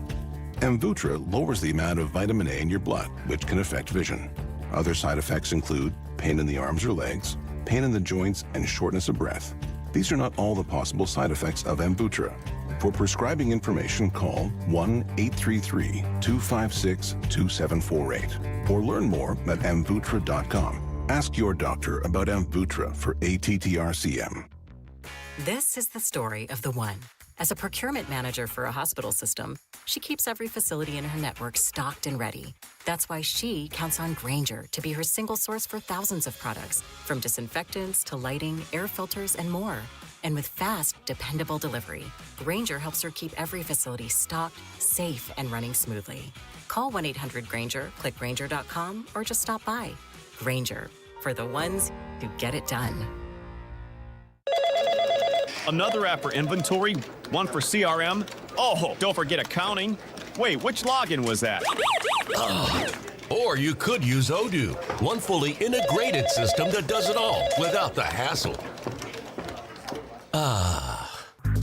Ditch the app overload. Get everything your business needs on one platform. Try Odoo free today at odoo.com. That's ODOO.com. Staples presents That Was Easy. So I was just at Staples. They're having a huge 40th anniversary sale. 40 years. Note to self, send flowers. Up to 50% off. Save on chairs, paper, balloons, and more. Balloons? Yeah, Party City is now at Staples. Surprise! But the anniversary sale is only 2 weeks, so... Quick, celebrate 40 years of savings at Staples with up to 50% off. Shop chairs, paper, break room supplies, and more. 2 weeks only in 523. That was easy. Shop Staples in-store, online, or on the app. Data centers don't wait, and neither should your supply chain. From power and connectivity to racks and critical power, Graybar brings the products and the experience data centers need now. And with deep inventory and logistics expertise, we keep projects moving from first delivery to final install. With hundreds of locations and a nationwide delivery fleet, we help you bring facilities online, on time, and on budget. Yep, Graybar does that. Join us at Camping World's Red, White, and New Trade event, our biggest trade event of the year, May 14th through the 17th. Trade in your RV and get the highest value guaranteed. Then upgrade for less with new RVs starting as low as $94 a month. Plus, take 25% off select maintenance services. Save up to 40% on camp-ready must-haves. And enter to win a new RV. Don't miss the Red, White, and New Trade event at your local Camping World, May 14th through the 17th. We'll see you there. If your retirement plan is mostly what if and a little fingers crossed, you deserve better answers than that. Check out Wealth and Wisdom Saturdays at 7 a.m. here on KMOX. I'm Gary Goldberg. Call 800-966-1690. This is Megan Lynch. 250 doctors go to Ophthalmology Associates. That's why I trust them. Ophthalmology Associates, 314-966-5000 or youridoc.com. Broadcasting from the Scott Credit Union Studio, 104.1 FM, KMOX. Proudly serving St. Louis for over 100 years. KMOX, the voice of St. Louis.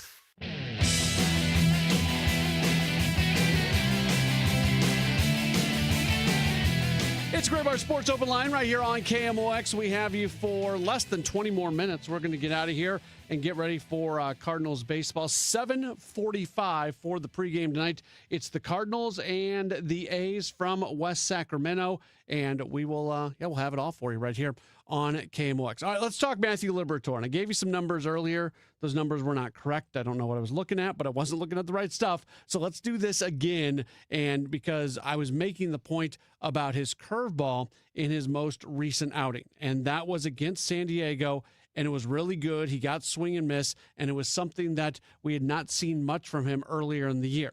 So talking about his overall numbers this year, Liberatore has a +4 ERA, 4.07. But when you look at where that's from, the vast majority of it comes from 3 separate starts that occurred in the month of April. He had a start against Washington where he gave up 4 runs in 5 innings. He had a start against Cleveland where he also gave up 4 runs in 5 innings. And then he had a start against Seattle. That was that crazy, crazy game that the Cardinals should have won that was just going back and forth. And there was a ton of runs scored. What was the final in that game? That was the 11-9 game.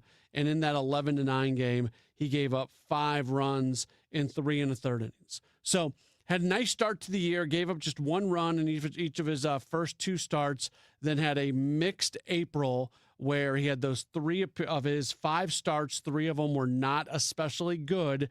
And now I think he's been really good his last 2 outings. His last 2 outings, he has combined to go 11 2/3 innings. He has given up just 3 runs on 8 hits in that time. He has 10 strikeouts over the 11 2/3 innings. That's good for a 2.31 ERA. So those are the correct numbers on Matthew Liberatore and where he is at right now. The reason I think tonight is notable for him is because while, yes, it is his last 2 starts where the numbers have started to come back around for him, it was that last start against San Diego where the pitch mix was just better. If you were with us on this show, and especially on Redbird Rush Hour, this was a conversation that Kevin Wheeler and I had leading into that game that he pitched against San Diego. One of the things that we mentioned, and it certainly was a conversation that was started by Kevin, I want to give credit where credit is due, but something that I agreed with. The pitch mix for Liberatore just seemed off. And last year it didn't, again, maybe I'm a prisoner of the moment and I'd have to go back and try to experience what I was feeling on a game in, game out basis. But last year when I watched him, it wasn't that I ever felt like the pitch mix was off. It was other stuff. And just to start this year, again, the fact that he wasn't using the curveball as much, there were some other pitches that he was not using as much, and it just didn't seem like the pitch mix was what you want it to be. And I loved the pitch mix his last time out, and I'm excited for it to continue to be that way. We can talk all about pitch mix, this, that, the other. Like we can have that conversation. It is a legitimate conversation to have. But for me, the next step for him is for him to find a fastball that he can have more success with. And I do think in that last start against San Diego, the fastball looked a little bit better than what he had done previously. And again, it kind of comes to pitch mix and when you are using said pitches. In that game, it was the 4-seamer that he used the most. We saw a couple cutters in there. We saw a few sinkers in there, but the fastball that he used the most was the 4-seamer, and it looked a little bit better. But the overall numbers. So here's the numbers this year on what's happening against his various fastballs. Against the 4-seamer, has an average, has a batting average against of 305. Has a slugging percentage against of, of 492 with an expected slugging average against of 627. It is getting rocked. When it comes to his sinker, the batting, and again, he doesn't throw the sinker a lot, but batting average against on the sinker, 429, 643 slug. He throws the cutter even less. Has had actually more success with the cutter, but maybe that's something when we're talking about pitch mix that you start to work in a little bit more. But that, to me, that's the next step for Liberatore to continue to. I was so excited about what we saw him do against San Diego. A lot of that had to do with the curveball. The next thing is him finding a fastball that he can have just a little bit more success with. And you start having success with the fastball, every other pitch is going to be better because of it. You play your other pitches off of your fastball. And that, to me, that's the next step for him.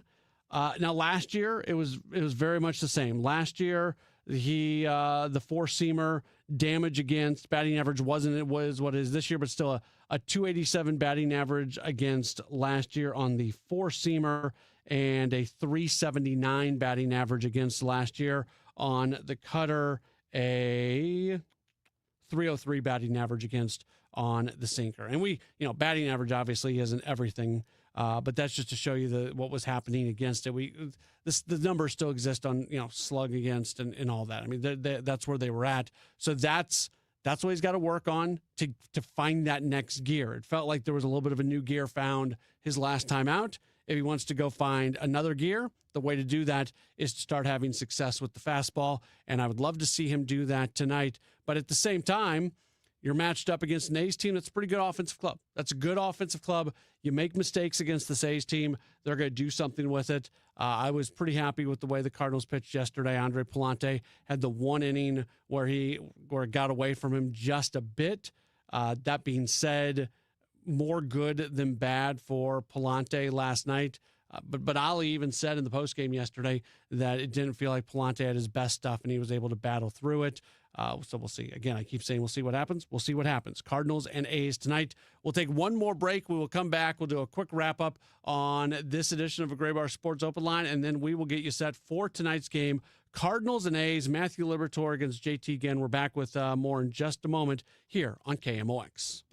If you suffer from burning, tingling, or numb feet, pay special attention as we discuss neuropathy with Dr. Patton, D.C. Doctor, what is neuropathy? Peripheral neuropathy is nerve damage to the feet and legs. What are the symptoms? The symptoms are numbness, burning, tingling, pain, and loss of balance. Is neuropathy treatable? It's absolutely treatable, and we have amazing results. If you have burning, tingling, numbness, coldness in your feet or hands or balance issues, call us at Comprehensive Integrated Health today for a nerve damage screening. The screening will tell if you're at risk for serious complications and if you're a candidate for our cutting-edge treatment program. Don't wait until your symptoms are so severe nothing can be done. End-stage neuropathy leaves people confined to walkers, wheelchairs, and even amputations. The first 10 callers will receive a free nerve damage screening. Call 636-355-8662.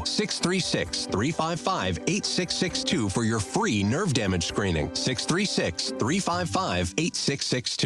Save big money in your next project when you shop at Menards. Pittsburgh's Ultra Advanced Semi-Transparent Exterior Stain and Sealant in One can be applied to damp wood, allowing you to clean the surface and stain in one day. Save big on Ultra Advanced Wood Stain today. View our entire selection of stains and accessories on Menards.com. Plus, check out our weekly flyer to find all the great deals happening this week. Save big money at Menards.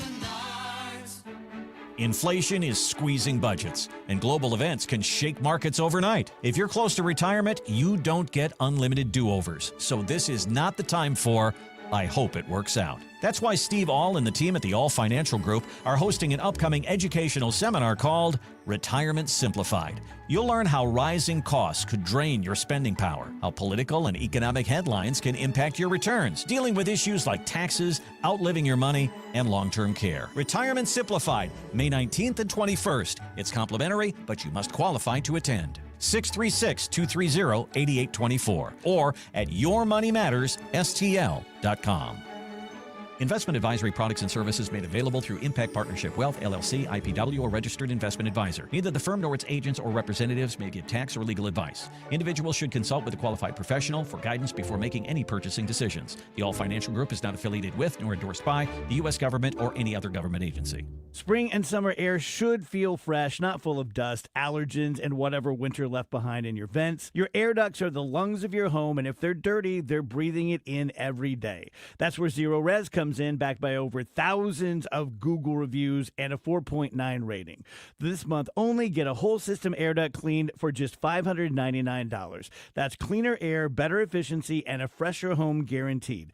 314-474-2020 or ZeroResSTL.com. To have a roof over your head, a nice roof over your head, is very important. That's Rick talking about his experience with Rhino Shield ceramic coating. We got Rhino Shield 18 years ago, and they were very cooperative on getting us the right paint. They were in and out and done in no time. Once it was finished, looked great. We were very happy with it. The main reason Rick called Rhino Shield is because it's backed by a 25-year transferable warranty. We've watched a lot of people get their house painted 3 or 4 times, and we haven't had to do any of it. I don't know about you guys, but I don't want to have to paint it every 5-7 years. Take a tip from Rick and put down the paintbrush and call Rhino Shield for your free evaluation.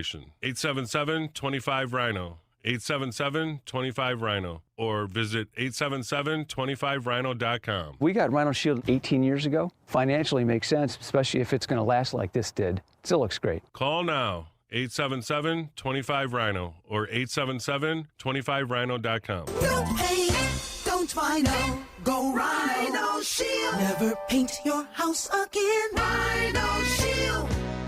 Chris Ronchi, Amy Mark Scores. The Chris and Amy Show. It's not the same old talk. It's fresh, it's different, and it's local. Chris and Amy dig into the news that matters, but they also keep it light, keep it fun, and keep you smiling. Serious when it needs to be, silly when it can be. That's pure entertainment with a local heartbeat. The Chris and Amy Show, weekdays at 9 on the Voice of St. Louis, 104.1 FM, KMOX. Welcome back to the Gray Bar Sports Open Line. Once again, Matt Pauley on KMOX.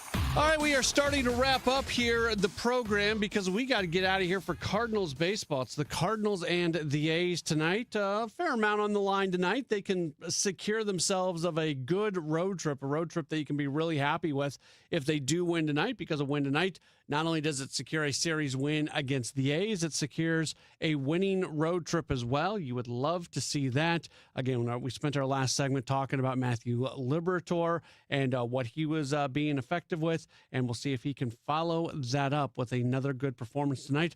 Also, Cardinals looking for another good offensive day. You'd love to see them get off to another good start after they scored the first 4 runs and scored 4 runs in the first inning yesterday. You look at the lineup, it's kind of back to the standard lineup that we're used to. They're facing off against a right-hander, so just your standard lineup is what you've got tonight for the Cardinals, and you hope that they're able to have some success with it. Coming up on the pregame show, by the way, busy pregame tonight. This is what you're going to get. You're going to hear from Cardinals manager Oliver Marmol, as always. You're also going to hear from catcher Pedro Pajes, and Claves has a conversation with him. You'll also hear a little bit from J.J. Weatherholt, as Weatherholt again hits that home run yesterday. I had to laugh yesterday when he was talking about playing in the ballpark, playing at AAA ballpark, and he said, I just got here. I'm just, there's no difference. This is, it's just baseball, and that's all that matters. And that's a really good thing for a really good take for Weatherholt to have here at the moment. And I liked what he saw from yesterday. That was the fact that the team is hitting so many more home runs than we expected them to hit. And Weatherholt and Walker are right in the middle of all that. Those are the two guys who are most responsible for the team hitting more home runs than we thought they were going to hit. It's such a key thing. So it's good that he hit one yesterday.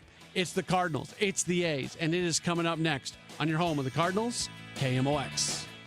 And now it's the Winter Dent and Company Insurance